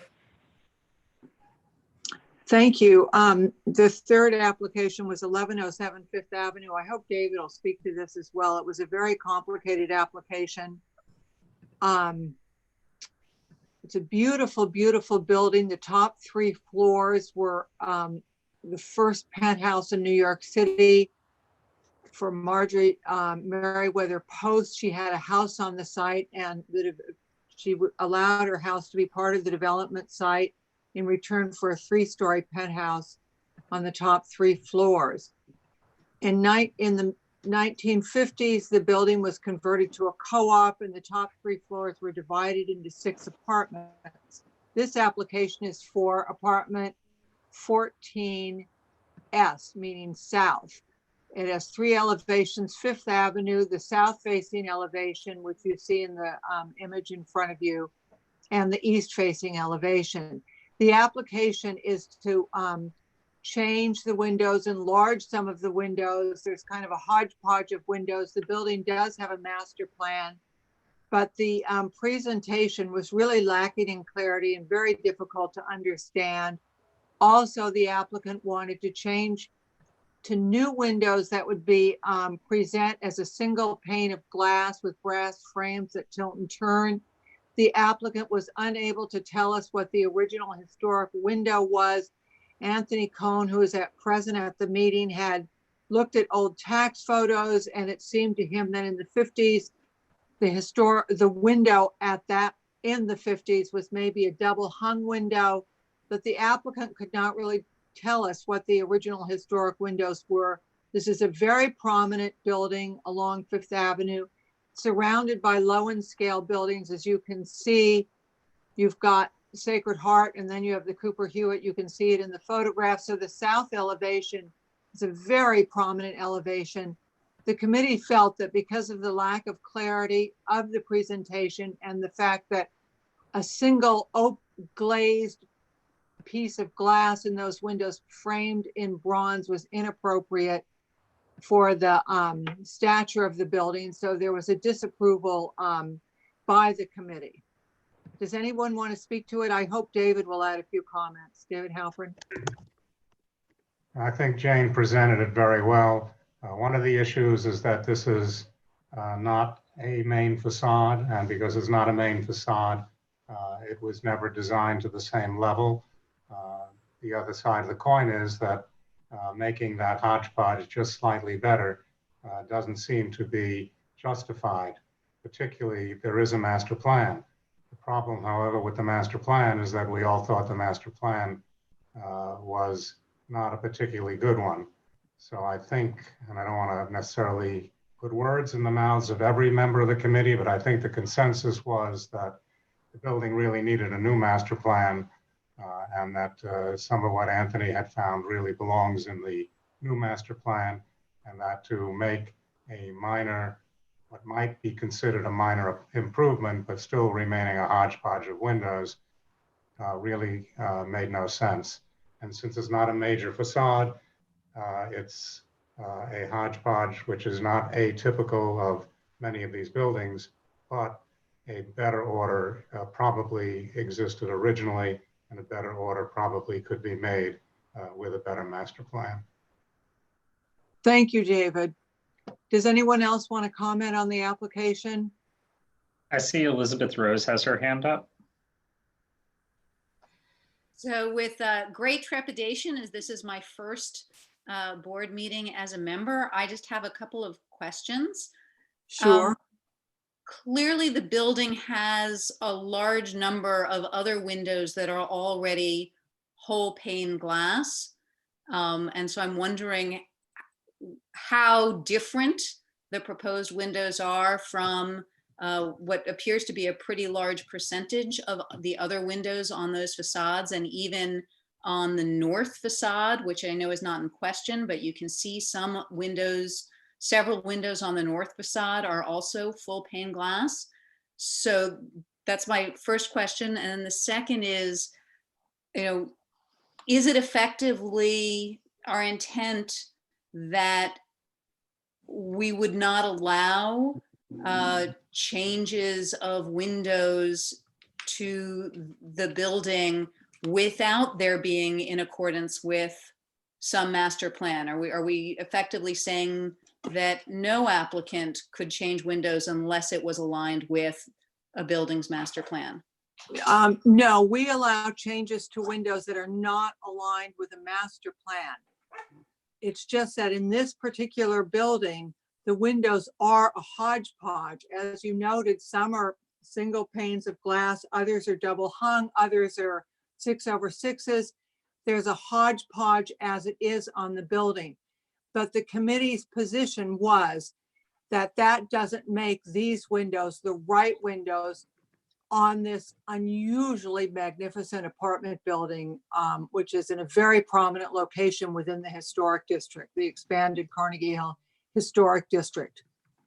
And please remember that we are advisory only, but it was, if you read the resolution, it was the position of the committee that at the end of the day, the applicant could do better than this. Does that answer your question? We Somewhat. do. Thank you. You're welcome. Elizabeth Ashby has her hand raised, and then Russell Squire. Elizabeth? Can you hear me? Yes, we can. Yes. Thank you. Okay. This is a great building that's been defaced by terrible windows that are totally unsuitable to it. The ones that you notice that there are a lot of single pane windows, that's a disaster. And I think that what those of us who want to protect this sort of building and on the Landmarks Committee, the fact that they're there is not a reason to have more of them. It's a reason to get rid of them and not repeat the terrible desecration that they've already done to this building. This is a great building, and with proper regulation, we hope in the future it will go back to the great character that it originally had. Thank you, Elizabeth. You and Russell Squire.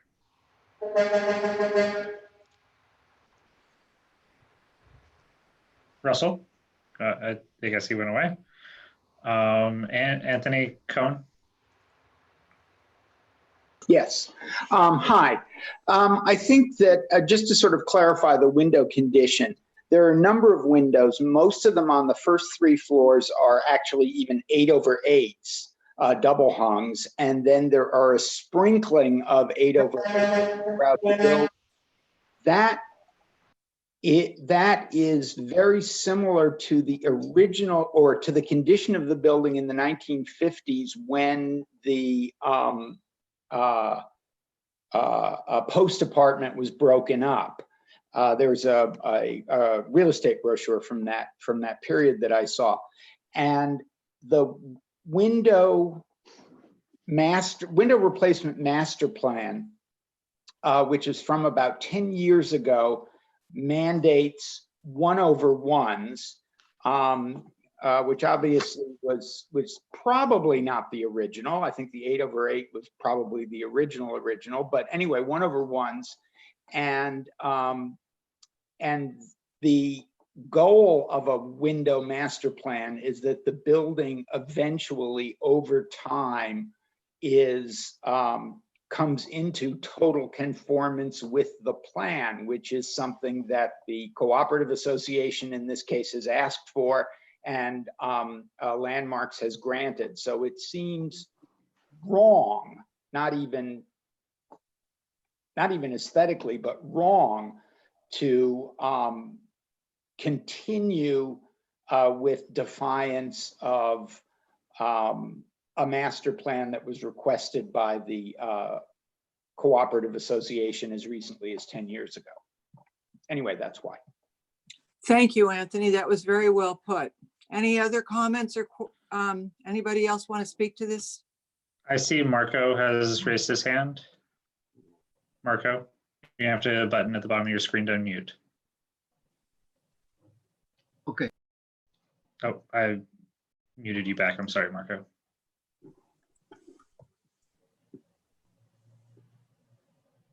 Marco, we can't hear you.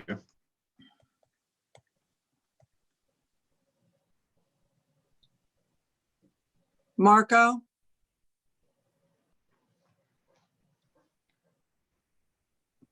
Marco, push the button at the bottom of your screen. We can't hear you.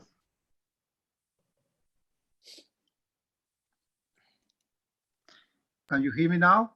Yes. Yes. Okay, thank you. Now we lost you. Oh, now again?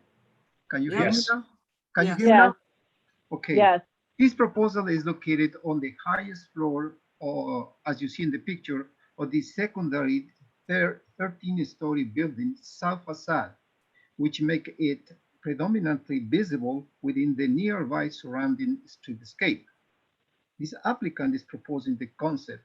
The function follows the form, provided that this luxury original apartment was subdivided into 6 apartments, and in one of them, the window fenestration proposal is reflecting the interior functionality of this apartment, leaving the south building fenestration even more incoherent with the rest of the facade. Another argument was that the proposed windows are located on different planes. That is true. However, being that this proposal is located on one of the highest floor and at a considerable distance from the street view, the planes does not make any difference on this chaotic and antagonist facade. Thank you. Thank you, Marco. Anyone else? Can The only we, thing Jane, I'd just like to add that in very simple terms, what these great buildings are all about is texture, and it's the texture of the materials, the texture of the windows. And when you put just big panes of glass into buildings that were originally designed to have particular textures, and that the composition is made up of those textures, it's really important to try to bring it back. And I think that our committee in general has always tried to recommend master plans that do that, and then try to approve windows that move in that direction, or to use the landmarks terminology, appropriateness. And these panes of glass with different sizes just are not appropriate to this great building.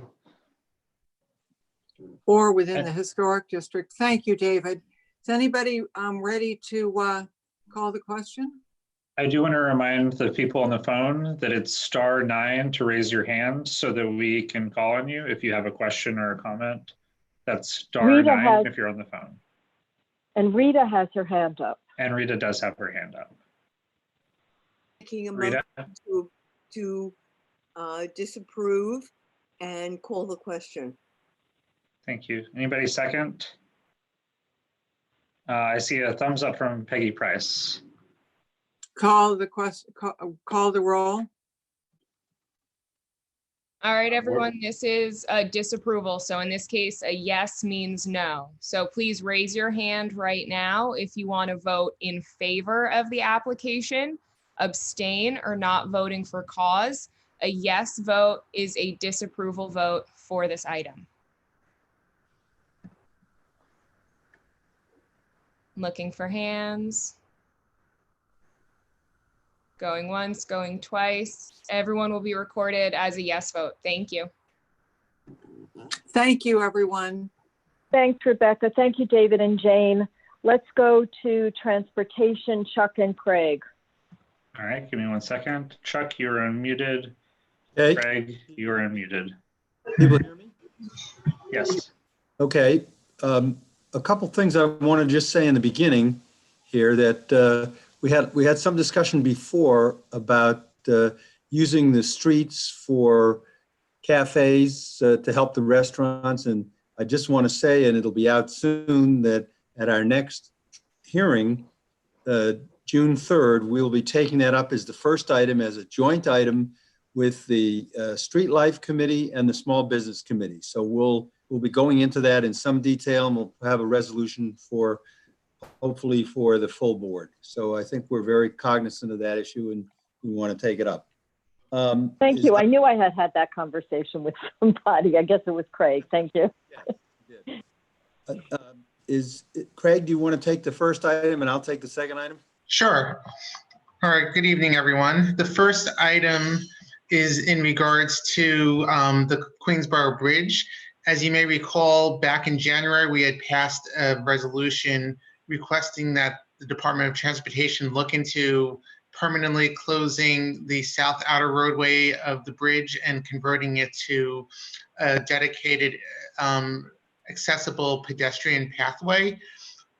This resolution here is a short-term resolution, so its intent is similar to the resolution we passed in January. However, we're asking for a short-term approach that could lead to an implementable, a short-term implementation to provide additional bike and pedestrian access on the bridge, either via the south outer roadway or using another portion of the bridge roadway that would achieve these access and safety objectives that we outlined in the resolution. And we made that differentiation because if DOT is not able to find a safe approach to the south outer roadway that could be temporary in nature, and DOT did mention at our meeting last month that they are unable to do something permanent because they need to first conduct the,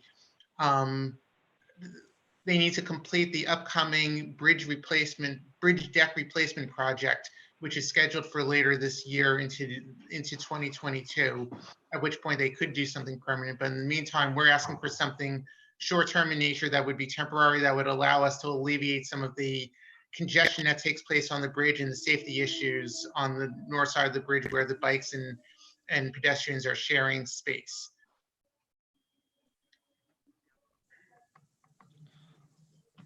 And the resolution itself, it was 17 yes plus 2 public members voting yes and 1 member voting no. I'd just like to comment that we had 20 people, board members, including public members, at our transportation committee, I think for a new high. So it must have been a dull night at home that month. Or an exciting meeting. Right. Oh, does anyone want to comment on that one way or another? Michelle's hand is raised, Chuck. Okay, I could go ahead. I'm gonna unmute Michelle. Michelle? Yeah, I was at the meeting, but I don't have a copy of the final resolution as it was written. So I just want to clarify my recollection. My recollection was that the south roadway would be for pedestrians and the north roadway would be for bicycles or vice versa, but it would be going to Queens and coming from Queens for pedestrians on the south roadway and a to and from for bicycles on the north roadway. Is my recollection? Yeah, okay, here's the resolution. I didn't know where to bring that up before, but is that my understanding? I'll ask the co-chair so I don't take time to read it. That is basically it. We're agnostic in terms of which side is which. Right. The current proposal is for the south outer roadway to be the pedestrian walkway, right, but we try to be a little flexible in our language in case, based on the access points on both sides in Queens as well, if one is better suited for bikes, we would allow for that flexibility. But the point is for bikes and pedestrians to be entirely separated. Right. So that was my understanding. I just want to make sure that I didn't miss anything. Other questions? It looks like Sharon Pope Marshall has her hand up. I'm gonna unmute her.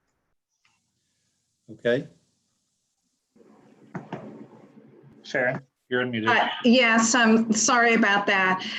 I am interested in calling the question, but I don't want to do so. I can't see if other hands are raised. We have one more hand right raised. Yeah, as Craig was saying, right now, Rita Popper also has her hand raised, and we do actually like to ask if there's anyone on the phone. Yeah, no, I was going to get to that. Well, so I will wait to call a question. Rita, did you have a comment? You're welcome, Alida. Rita? I was just going to call the question. Okay, I'll leave you both unmuted for a second while I love it. Also I love it. Before we do that, it looks like Ed has his hand raised as well. And unless he wants to call the question also. Right. And if you're on the phone, remember it's *9 to raise your hand. Ed, you were also unmuted. Second. Both times. Second, both. Okay, I think everybody is content calling the question. So I'm going to mute the three of you again and lower your hands. Thank you. Calling the question.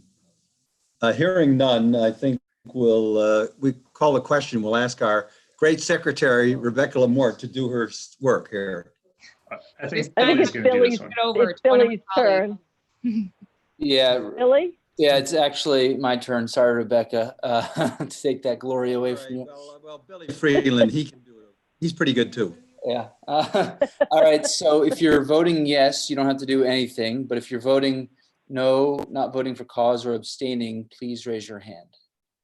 I see Michelle. I'm going to unmute her. Michelle? Yes, no. Okay. Anyone else? Give it a second. All right. Seeing none, that's that. Okay. Well, give me a minute. Should we read the vote totals for the landmarks, even though they were all? Yeah, that's a great idea. Do you want me to? Yeah, that's what. Thank you for reminding me, Rebecca. Rebecca Lamort, if you could do that. Sure. For landmarks, item 1, 46 votes in favor, 1 not voting for cause. The item passes. Item 2, 48 votes in favor, was unanimous. And then item 3, again, 48 votes in favor, which was a disapproval. Yes meant no, so it was unanimous. Thanks. Thank you. Okay, can we go ahead with the next item, which is item 4 on our agenda? And this is something where we wanted, again, we passed a resolution in December of last year, basically saying we'd like to take off for the taxis the $2.50 congestion fee that was assessed on taxis in Manhattan below 96th Street, because we felt it was really a tremendous burden on the taxi industry and all the people and all the drivers. And that's something that didn't go anywhere, but Valerie Mason on our committee asked that it be put on and that we do it on a temporary basis. And so this resolution basically is a temporary suspension of the $2.50 congestion fee on yellow cabs in Manhattan, south of 96th Street. And they're gonna, and I think the feeling was, during this pandemic, there was gonna be even more use for cabs if people didn't wanna go on the subway or the buses. And that, again, the taxis are being very badly hurt by that. And we thought that this would be something that's helpful, and it would only be temporary until public transportation is deemed safe for everybody to go on. So that was that resolution, and that passed 16 yes, and 1 public member yes, and 1 no, and 2 abstentions. And one of the abstentions was a public member. So I don't know if there's anyone who would like to comment and talk about this.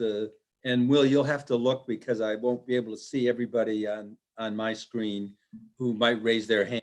This is too long a list, but maybe you can check and see. I see Valerie Mason and Elaine Walsh, Vanessa Aronson, and Sherry Weiner. So I'm just going to start in order and unmute Valerie.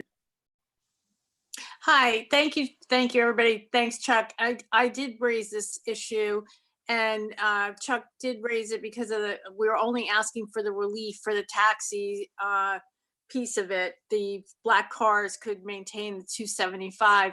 I just want to say this is a nod to the taxi industry, but it's also supposed to really cover off the residents of this community. We have the highest density of elderly in Manhattan and perhaps New York City in general. I'm not going to say that that's an absolute fact, but at least in Manhattan. And in addition to that, some of the members of the committee mentioned, we do have a lot of young families who also have to transport people. And since basically the subway and other public transportation is off limits for the elderly at this point, and perhaps young children, given this new odd disease that has arisen and COVID related. And we are the only population above 6 in Manhattan that is subject to this tax. We thought that as long as, people could not ride the subway, that this tax shouldn't unfairly just fall on one community, or one community in New York City. I understand that there's a hole in the MTA budget, but hardly anyone is using a taxi at all. So that just means that there's an even larger hole in the budget because no one's earning any income either. So I would appreciate if you guys could get behind this one. Thank you. Thanks, Valerie. Up next, Elaine Walsh had her hand raised. Yeah, I agree with everything Valerie said. And I think the other thing is to look at what is the income that has been generated for the last year and look at what has been returned to our community. We are the highest taxed area. We have a mixed income community. Our elderly and young families are particularly impacted. And I think whoever made the decisions did not look at sharing the burden. And we continue to share more than our fair share. If I listen to the governor and what he says to Trump about what we pay to the feds, this is similar to what we're paying to underwrite the city, and we can't. We have more vacant buildings, should never have been built, but they were, with tax abatements. But the individuals and the people, and I am a lifelong born and raised here in Yorkville person who is finding so many family members and friends having to now leave. This is an undue tax on us. It was not asked of us what it was to be for. And I think we need to ask to suspend this, not just now, but permanently. I'll take the short term, but we need to continue to look at how our community is unfairly taxed, no matter who takes the cab. So I support Valerie and the motion that we need a suspension of this tax. Valerie, if I'm not mistaken, isn't it over $340 million that's generated annually from the tax? And we have yet to see how it's spent or how we as a community gain from this. Thank you. Thanks, Elaine. I'm gonna call on Vanessa Aronson next. Vanessa, you may have to hit a button at the bottom of your screen. There we go. Hi, everyone. I just wanted to say in the past, I've played sort of devil's advocate on this congestion pricing issue, but I fully support this resolution. I think it's a really key change in light of the pandemic. So just wanted to share my support. Thanks. Okay, thanks, Vanessa. I'm gonna lower your hand and unmute Sherry Weiner next. And a reminder for anyone on the phone, it's *9 to raise your hand. Sherry, you may have to hit a small button at the bottom of your screen to unmute yourself. I think I accidentally just muted you again. You're Okay, good. I just, it may be in the resolution, but I really can't open it. How are we defining the temporary stop of the tax?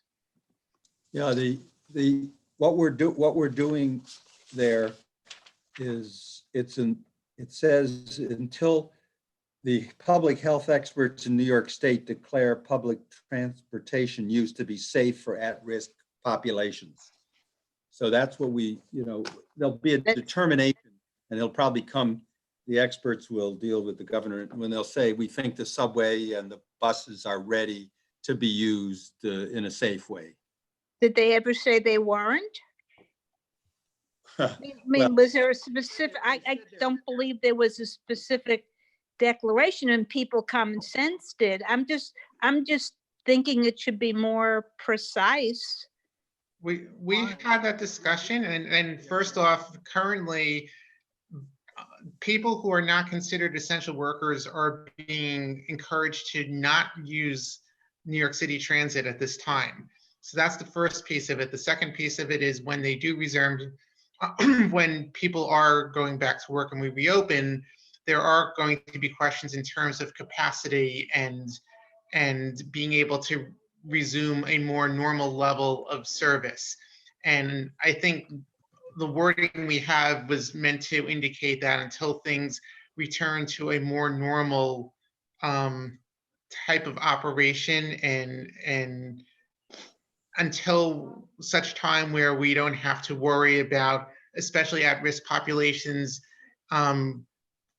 being susceptible to catching COVID-19 in a space like a bus or a subway car, that it should be in effect. We wanted to make sure it was linked to transportation, given that this is a transportation matter. Sherry, we can you hear me? Yeah, no, I'm looking at it as an attorney, and Right. it's so indefinite. I think it, I think people, we've been supporting it. I would just think it's people are going to ask for something more precise. That was what I was getting at. Sherry, can you hear me? Yes. Yeah, we wrestled with this, Chuck. We wrestled with this in the committee. I'm an attorney also, and it was really hard to pick a time because you didn't want to say 6 months or something like that, and we passed a resolution saying that we should get rid of it permanently, and they really basically ignored that. So what we were hoping to do was during the pandemic, and to see if they'll lift it temporarily and to give a shot to the taxi industry if we could. And we sort of picked this to say, all right, when they say that public transportation is basically okay to go. And I think, that I saw a story today that the Transit Authority, they're looking at ultraviolet light and stuff. And I think they're going to try to come up with some things, because if they just say at some point, and the question was asked to the governor today, well, when is the subway going to be ready for people to go back in big numbers? And he really didn't say that. And I think it's going to be at a time when the experts really think that they've made enough improvements, or they have a way to make it safer for people to get on the subway and to ride in the conditions that you have to ride on the subway. I'm someone who rides it every day to work, at least before this. So I think we tried to do the best we could. And, okay, no, I was thinking like perhaps it went at the end of the emergency declaration. Right. That's what something precise. That's all I was. But if we tried actually doing that, and at first I should have mentioned this with both resolutions. We initially in the committee had it linked to the expiration of the Pause Act, and we were all many of us were under the impression that Pause Act was going to continue throughout all the different phases of reopening, but in fact the Pause Act has now expired. So we don't have, there isn't, as far as we know, an official statewide declaration that really we can link language to. I don't want to beat a dead horse. You obviously thought it through, so that's fine. I just wanted to raise it. Thank you. Thank you, but Sherry, thank you. It's obviously a point that's important, and we had a lot of discussion about it. Appreciate you bringing it up. So. Yeah, thank you. Up next is Wilma Johnson. Wilma. Wilma, yeah. Please, hi. Wilma. Hi, everybody. I would like to say that I think it's very important because I agree with them stopping the extra amount on the taxis until after the pandemic, because the community is already burdened with a lot of things that other communities are not sharing the burden with. So I am for this this resolution. I really think it's very important for us to have this. So and I would also like to pose the question. Okay. Call the question. I think we have two more members that have their hands. Okay. Point, or anybody else, Will? Or maybe one. No, two again. We have Rebecca Lamort and then Ed Hartzog. Oh, Rebecca Lamort. Rebecca, you're not supposed to talk except call a roll. Sorry, I know I'm stepping out of line, going rogue in quarantine. I was just going to clarify, maybe this could be helpful for the language and the issues that Sharon raised. So New York State remains in a state of emergency. That hasn't lifted. The New York Pause Act has ended. But if we did put language in that said this was timed to coincide with the end of the state of emergency declaration, I think it would be appropriate because the entire state does remain under it, even though some regions are beginning to reopen, just to clarify. So Rebecca, I guess my question is whether that would allow us, once the declaration, the emergency declaration is lifted, what if we were in a situation where we're still, mass transit is not able to have cars and subway cars and buses be filled to the same extent that they were if we're still told to practice social distancing? I guess that's a disconnect we were also talking about at the committee as well, just in terms of how of transportation in general. There's going to be that ongoing question. My understanding is that the state of emergency will remain until things really greatly improve, and like New York City is more fully reopened and people do feel that comfort going on the trains. Granted, everyone's kind of playing it by ear, but just based on conversations I've had at the state level, that's where things stand.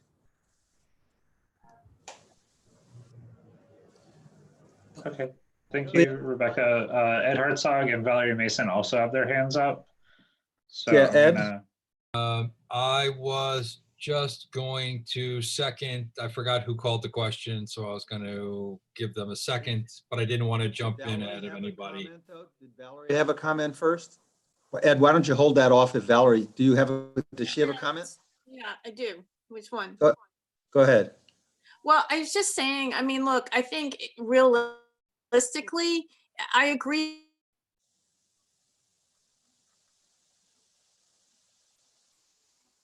Something happened to her sound there. We lost you, Valerie. I think she actually, yep. Oh. Do you want to go to Elaine and come back to Valerie when the audio gets better? I was going to call the question. Yeah. Okay, well then we need to get Valerie back somehow. If we can, I hope. Yeah, I think people want to call the question. If let's see if Valerie, something I guess with her volume, she got herself off and can't get back on. She's turned off her video, so I can't see. Yeah, I think she. I think she may have actually just dropped all the way off. Yeah, I think she just disappeared. Do you want to try calling her? Maybe she'll. Will and maybe. It's not possible for me right now. I think. Is there someone? I hate to do it, but I think we probably should move on. I don't want to hold everybody up here. It's up, Alida, unless you think we should, but I think we should move on. I don't know what she was. She already talked about the taxi question, right? Yes, she did. She already did. So I think then it's okay to move on because she already spoke out in favor of it. Oh, great. Okay. We can say the question's been called unless without objection. Yeah. And I don't know whether it's Billy or whether I'm doing it this time. It's Rebecca Dangor. Rebecca Dangor. Okay. Raise your hand if you're voting no, abstaining, or not voting for cause. Elaine, I'm assuming your hand's still raised. That was to call the question. Sorry. Yep. Felice? I'm voting no. Okay. Sharon? I'm voting no. Anyone else? All right. So thank you. Thanks, everybody. And let's do what you suggested earlier. Billy, would you just read out the votes from the... Yeah. I'm so confused. Yeah, you were doing the transportation, right? Somehow we skipped to Rebecca, but it was really supposed to be you. Well, we'll figure it out. We're alternating votes now. within the committee. It Yeah, doesn't, yeah. it doesn't matter, and I don't want to take up time. If you just read out from the first Yeah. resolution. Yeah, so the vote in the first resolution on the Queensboro Bridge was 47 in favor and 1 opposed. I also just got an email from Valerie, if that's still of interest. Yes, because I'm assuming she was voting yes, but she wasn't here, so I didn't count it. Yeah, Valerie, I mean, I think that was her resolution, and she just said her phone, I guess, died, but she was going to say that we could have used the later of lifting of the state of emergency or December 31st, 2020, but I guess that's moot now since we just voted on it. Mm-hmm. Oh, wait, I'm sorry. Mrs. Brown says she's voting no. And remember to raise your hand, go to the participants menu and use the raise hand feature. It's in the bottom left of the participants menu. The participants menu is at the bottom of your screen. It looks like 2 little people and has the number 67 right now next to it. So if you're looking for the number 67, that would be the thing that would help you. But well, I'm gonna audibly just record her vote as a no since she chatted that to me.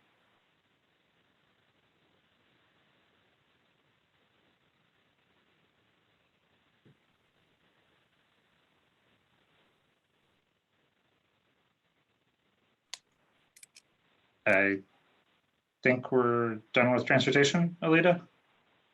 Yes, I just want to wait. I was just waiting for Rebecca to tabulate the votes on the second resolution about the taxi surcharge. And yeah, in the meantime, I'm almost done. Okay. But I just want clarification if I should count Valerie as a yes. Yes. Even if she wasn't here. She was here, except she had technological problems, but she was still here. All right, so She it's came right back. So yes. In that case, it's 45 yes, 3 no. Okay. Thank you. Okay, let's go to street lights. Abraham.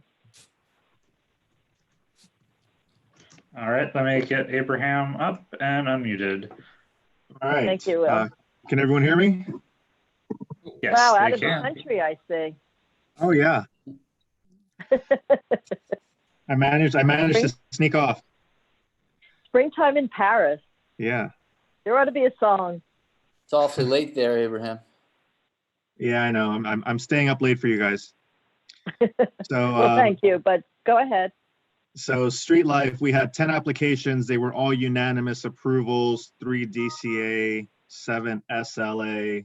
So I guess first, before I ask if anyone wants to call them all together, are there any applications that anyone wants to call out individually? You have Ed Hartzog and Marco Tamayo who have their hands raised. Okay, let's start with Ed. To the extent we can take them all unanimous together, I would call the question for all 10. Okay, thank you, Ed. Let me just take Marco to see if he had any to pull out. Marco? Marco, hit the button at the bottom of your screen to unmute.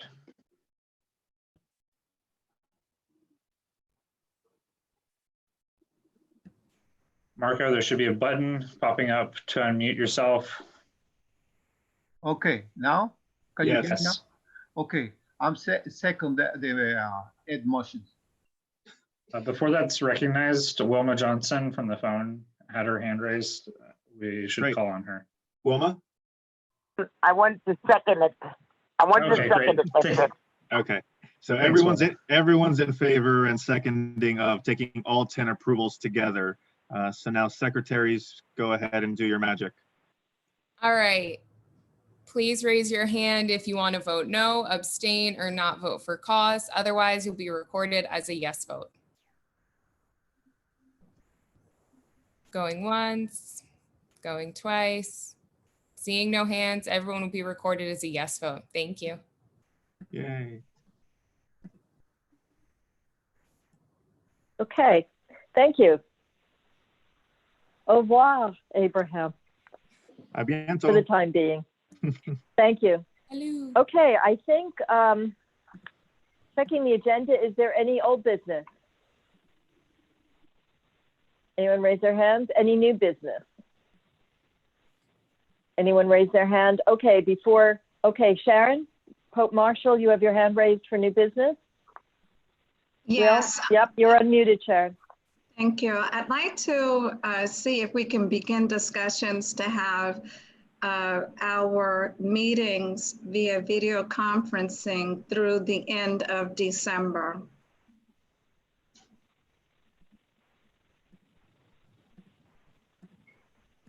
Alida? Okay, so we have a series of comments. Peter, your hand is up first, then Russell, then Vanessa. Peter, you go. And Thanks, just very quickly, I want to mention that on this coming Tuesday night from 6:30 to 8, we're having a youth and education meeting on navigating the college application process in the era of COVID. So if you know anybody who's, got a son or daughter, or member of their family facing that transition, we'd love to have them join us. Thank you.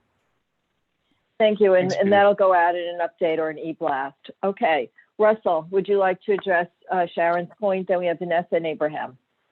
Yeah, it's not clear to me that we have to decide what we're going to be doing for the entire rest of the year now. I don't know what the process is for determining how long the video conferencing has to go on, but I just, December is still a long way away, and I don't know that we need to decide. I mean, it may be that we need to keep doing it until then, but I just don't think that's something that we should be deciding now and committing to now.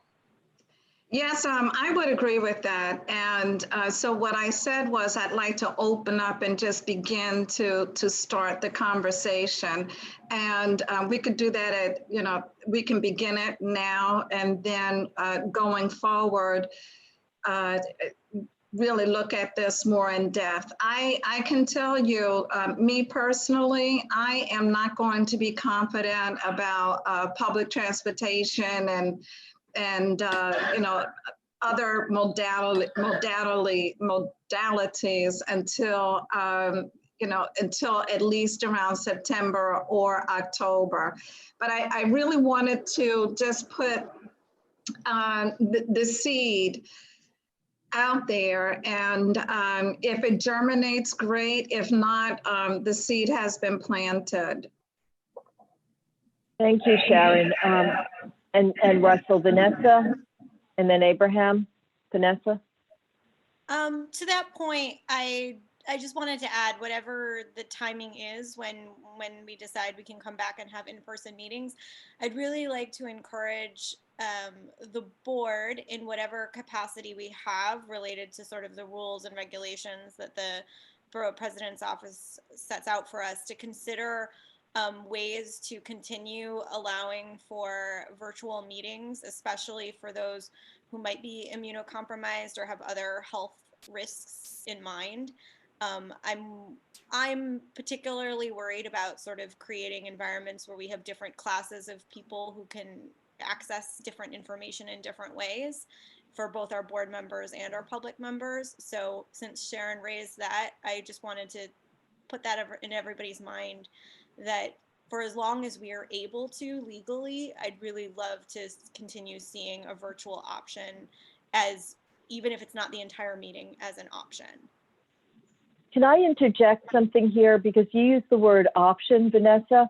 The open meetings law was suspended by the governor, which allowed us to have these virtual meetings at all. So if it's an option to be able to do something with virtual, with in-person, if we have to be in person, then maybe we could figure that out, as long as we're required to not be together or not have groups in more than 10 or 20 or 30. The answer seems clear. Once they require us to comply with the open meetings law and be in person, I think I've heard from other boards, as well as members of this board, that would be something useful to be able to do. I just wanted to, and I'm sorry I jumped in before you, Abraham and Jane, to just raise the issue that there is an open meetings law that we have to consider whenever the governor lifts that temporary lifting, actually, of the open meetings law. So thank you for. Does that mean, I'm sorry, Alida, does that mean that having these Zoom conferences, they're in violation of the open meeting law? No. Well, Technically, yes. He had to. We couldn't have. They would be. We couldn't have them without the lifting and the exemption from the application of the open meetings law. The open meetings law requires actual in-person meetings. So as long as there's an exemption, we could have these virtual meetings. But what other people have raised is the possibility of having some kind of virtual component whenever we go back to meeting in person. So, but which is a technological feat, because we already have live streaming, which is without audience participation or viewer participation, to be able to enable. Then there are webinars, and then there are participants. So there are different ways of going about it. But what we want to try and do is have people come and be able to participate to the fullest extent possible. So I'm sorry, my kid was, where our computers are connected, she was getting a FaceTime call just at that moment. So I apologize for that. In any way, it has to do with the tie-in between the open meetings law, the desire to have as many people as possible be able to participate in the optimal way possible. But we have to just see what the New York regulations become and what technology allows us to do, and how we could integrate the virtual necessity of this with an option for it when we are required to go back to in-person meetings. So we have Abraham, and then Jane and Michelle. There are a few other people raising their hands. So Abraham, Will, would you unmute him? Yep. Great. Actually, that was a perfectly timed interjection, Alida, because I'm going to piggyback off what you said, that I think Sharon brings up a great point. But what I was going to highlight was that it's really not up to us as to when we're required to come back. It will be that open meetings law. But this situation, I think what Sharon's kind of alluding to, is that this provides an opportunity to say, for us to reach out to our elected officials to start to consider and propose the opportunity, take this opportunity to maybe amend or modify or consider doing so that open meetings law to allow board members and public members to attend and participate in this now virtual reality that we have, given that we don't know the conditions going forward. And even if, again, if things are deemed safer or safe, there's still going to be a percentage of the population that might not feel safe, that are compromised, and so they shouldn't be excluded. So we should explore that possibility. While we can't determine it, it's definitely something we should put forward, whether it's a resolution calling on our electeds to do something of that kind. Thanks. Yeah, that's a good point, to be able to do something, because we don't want to exclude anybody. Jane, Will, would you unmute Jane? Jane. Thank you, Abraham. Muted. Okay, I'm going to take a harder line than anyone else. I frankly feel it's very important to have in-person meetings, and when the governor does decide that it's healthy to meet again in person, I'm 1,000% in favor of it. Let's not get too touchy-feely here. There's a lot to be said about the discipline of getting yourself to the meeting, to sitting there and participating, and it's not the same with a Zoom meeting. Certainly the Landmarks Committee meetings miss out on a lot of the detail of the presentations by not having them face-to-face, seeing the applicant face-to-face, hearing from the public face-to-face. Let's not get too touchy-feely about this whole concept of everybody being able to participate. Look at the voter participation rate in all of our elections. It's so low, it's embarrassing. Thank you. I just want to note, though, that we have full board participation in this meeting, which I can't remember when we had all 48 or 49 board members. We're still missing. Are we missing one at an in-person meeting? But Jane, what you said resonates as well. So there's a lot to be figured out moving forward. And I'm sorry, I will be quiet. Michelle, then Barbara, then Wilma. Wait, Jane, did you have something else to say? Yes, right I do have something I'm else sorry, to say. Jane. The reason why you're having this huge participation tonight is because everybody can sit at their desk, look at their cell phone messages, send text phone messages, do other things. And of course, it's easier to sit at home in your own living room than to actually get out there and get to a meeting. I'm sorry.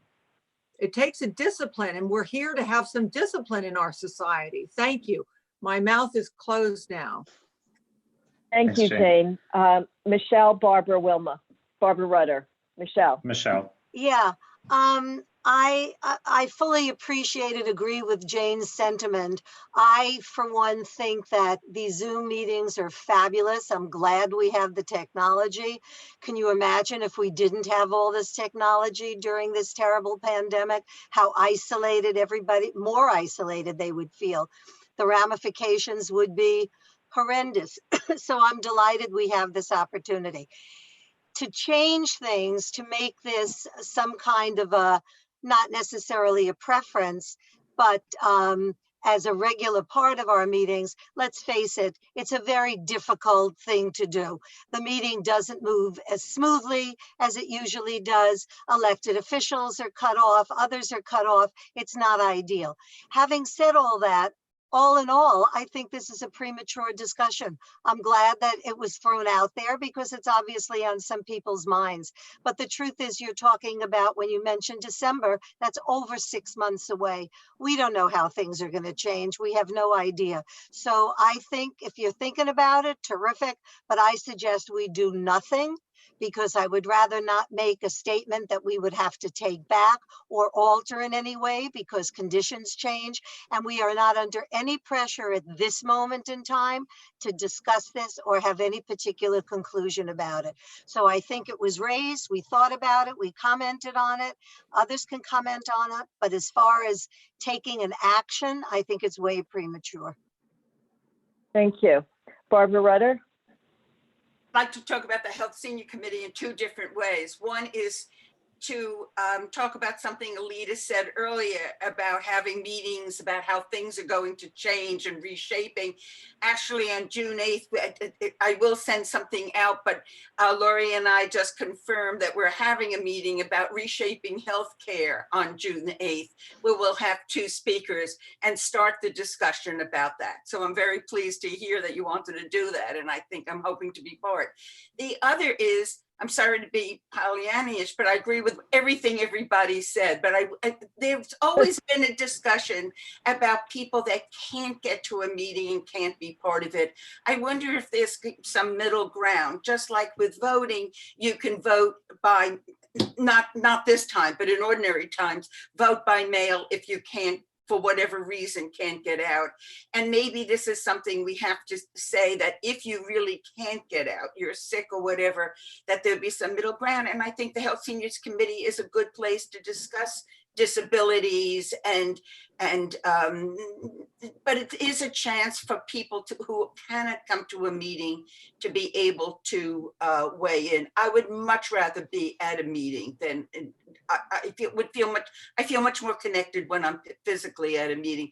But if you can't do it, it's a way of opening it up. And I didn't think of it before 2 minutes ago, but I think it may be a discussion about disability that can be had in more of an open discussion about the pros and cons, if it's okay with you. Thank you. Wilma? I'm glad that Sharon brought this up, because it is something that should be looked at. I really think that person-to-person meetings are better than virtual meetings. But with us having less and less places to have meetings, maybe we could think about a virtual meeting in case we have an emergency, we're on the place to hold our meeting. That might be something that could be done in the future. Have the virtual meetings instead of face-to-face, because you may not have a place to even go in the next 2 months or whatever, or 6 months. Thank you. That's a good point too. Ed, and then I'm sorry, did I cut you off, Wilma? Did you have anything else? I already muted her and moved on. Okay. I'm sorry. Ed, Sarah, and then Cause? Yeah. So I, again, echo what Wilma said. Sharon, I'm glad you brought it up. I do go back and forth. I think I said last week, I miss seeing everybody in person. And, you know, I'm buoyed by the fact that we're at the end of our meeting. This is a good discussion to have, but I have to say, I know we all noticed our clock. It's 9 o'clock. This is about when we normally wrap up. So I'd like to think that we're getting better at this. I miss everybody in person. but I understand the issues that were raised. And I have to say, in some kind of strange way, seeing all of you when I have the full display here and can scroll through, I almost feel a little more connected. I know I've been playing with the background, but it's nice to see everybody at home. It's almost like we're closer because when we're at the blood center, I know I'm dashing home, so I don't get to see everybody, so to speak, and we're on the other side of the room. So this is kind of nice. I'll be a little bit like Barbara. I'll be Pollyannish. I'm on board with everything. Whatever everybody wants to do, I'll go along. It's just nice to see everybody and having full board participation. And I'll digress for a second. Remaining agnostic, speaking of voting, go get your sample ballots. I don't know if We that's lost true. you, Ed. Yeah. Anyway, I got my sample ballot, my absentee. I won't go into it in great detail, but please, if you're going to vote by mail this year, please take my advice. Go early, early, early. The mail is going to be jammed up if you want to guarantee that you vote. Been doing a lot of CLEs on that, the cycle. So participation is always a problem, but get out there early. The Board of Elections is going to be just inundated. These executive orders have been all over the place, and there's going to be 3.5 million pieces of mail just in the city going out to everybody. So you can imagine, I don't know if you noticed how your mail is, but get out there and vote early. Anyway, good to see everybody. Thank you. Sarah and Kaz, and then Lori. Sarah? Hi. Can you hear me? Okay, great. So I just wanted to note that Vanessa's point was that we add this as an option and not that it should supplant our in-person meetings. And moving forward, once we're all able to be in the same place together, I think that we should really think about what we can do to make sure that there's equal access for committee members and for the public. And not everyone has internet. Not all of our in-person meeting locations are completely accessible. We do our best, but there will always be someone for whom a location is difficult to reach. Travel for some people, just travel period, is difficult. And members of the public who are hard of hearing may prefer to go online rather than attend in person when they're sitting in a huge auditorium and can barely hear anything. And so I think we've made, as a community board, an incredible advance in streaming our meetings, and having an interactive option for the public, I think, would be amazing. So imagine being able to be able to do the public session and integrate people from the public. I mean, integrate online access for the people who can't make it, or members of the public who may have to work elsewhere and aren't able to physically get to our meetings. So even if open meetings laws requires that we meet in person, which I think is incredibly valuable and important, and as much as I like seeing you all online, it's no replacement for giving hugs in person and seeing the warmth of you all and at our meetings. But in terms of what we can do to serve the public, that this would be a really interesting way to add access. Thank you, Sarah. Okay, Kaz, Lori, and then Michelle. I'm going to skip over you and get to Rebecca Dangor because she has her hand up and hasn't spoken yet. So Kaz and then Lori. I think everybody has good points, pros and cons. I am physically here in person. So what is the definition of in person? This meeting is open to everybody. So the meeting is open. I think, I would like to move to adjourn and have this item on a special one night land use or full board, that everybody comes up with their ideas, the pros, the cons, and the in-betweens, and let's discuss it properly. Okay, well, before we get to that motion, Kaz, I would like to ask Lori and then Rebecca. if they would like to speak. I know I see a lot of people seconding that. People have already spoken. So if we could have Lori and Rebecca just briefly add to the conversation, and then we could address Cos's motion. Lori? Okay, just very quickly, I don't have a lot to add to what has already been said. I want to thank Sharon for bringing this up.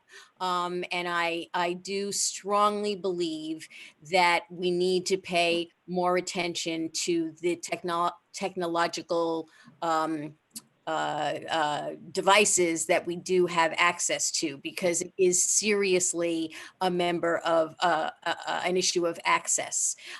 People who cannot find their way to a meeting, people who can't get transportation to a meeting. I mean, there's a whole mess of things that this eliminates. And it's also that we don't have to get people. I mean, we can just do a lot with technology. That's all I'll say for the time being. Thank you, Lori. Rebecca Dangor?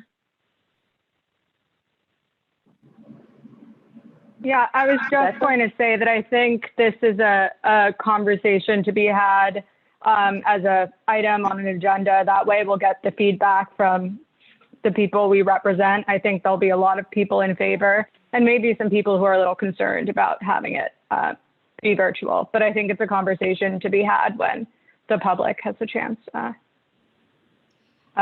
speak to I'd like to second Cos's resolution that we have this as an agenda item, and we have, we have more of an opportunity to discuss the pros and cons. Thank you for that, Cos.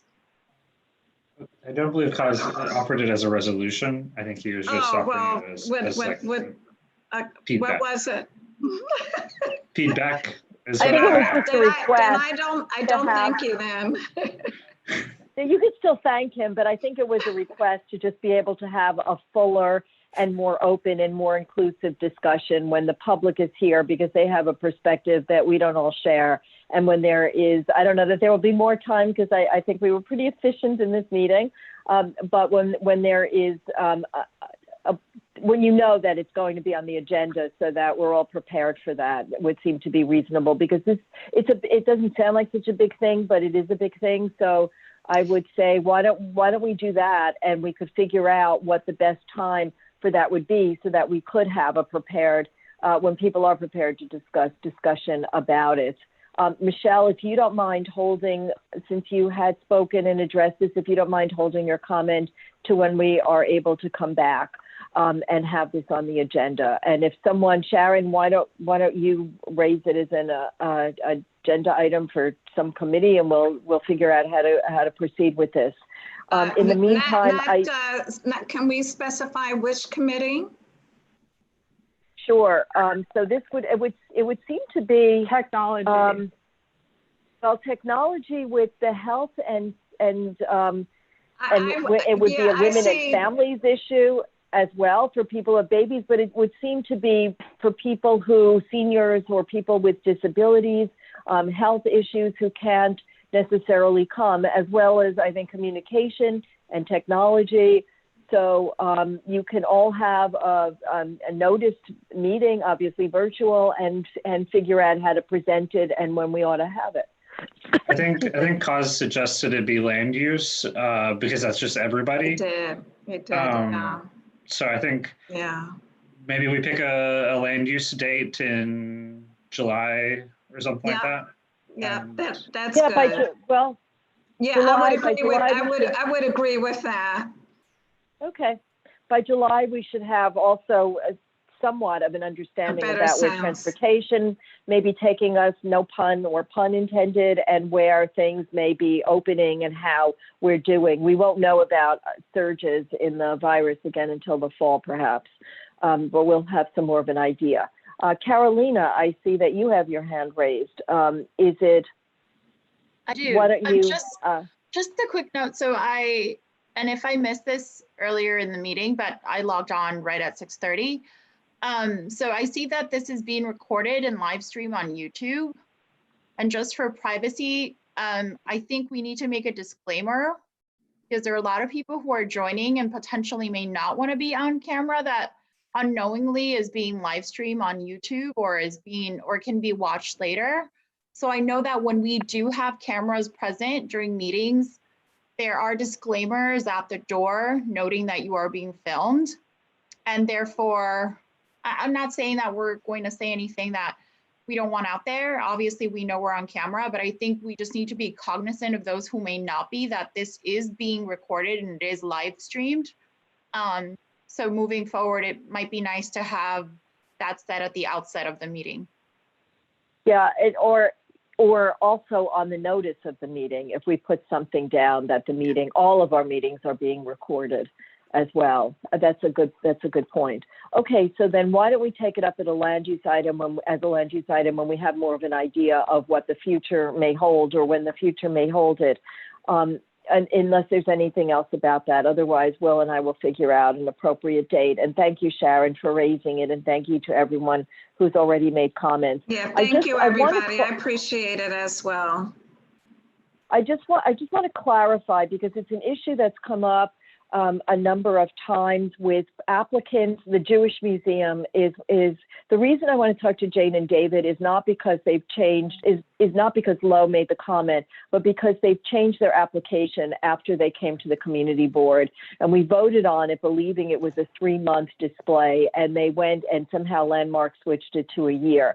And that concerns me when applicants bypass the community board or change something without appropriate notice to us. So if I'm wrong about that, David and Jane will correct me, but that's the reason that I want to talk to them, because it's that concerns me. If you, the voting material, the vote sheets will be sent to everyone by email tonight after this meeting, rather than having it on screen like we did last time. Please review for mistakes only, not to change your vote, and respond by 2 o'clock tomorrow afternoon. If you stepped away either for a presentation of a resolution or for the vote, and your vote was counted as a yes because we didn't do a full roll call, please correct the vote. You shouldn't be voting. You shouldn't have your vote counted if you weren't there for either the presentation or the actual vote. And we have no way of knowing that if you didn't put up the coffee cup or put up the clock, which I didn't mention, which I should have. So please just correct the vote sheet to show that you weren't there, and return everything by 2 o'clock tomorrow afternoon. Anything else? Alida, do you want to have Rebecca read the last votes aloud so that they're in there? I do. And thank you for reminding me. I got utterly distracted by that really interesting conversation on the meeting. So Rebecca, if you would, please. Hold on 1 second. I just need to pull the sheet. Thank you. Back. 1 second. For the final vote for Street Life with all 10 SLA and DCA approvals, it was unanimous with 47 votes in favor. Thank you. Is there a motion to adjourn? A simple thumbs up. I see a lot of those. I see Rebecca Dangor. Is there a second? Cause and Vanessa and Jack. And I see Rebecca Lamort is who I see, and I see a number of hands up there. Okay, so then we are adjourned. Have a great May and Memorial Day, and we'll see you back in June. And any committees that want to meet, feel free. So have a wonderful month, as good as we can make it, and we'll see you soon. Thank you all. Bye. Thanks very everyone. much. Bye. Bye.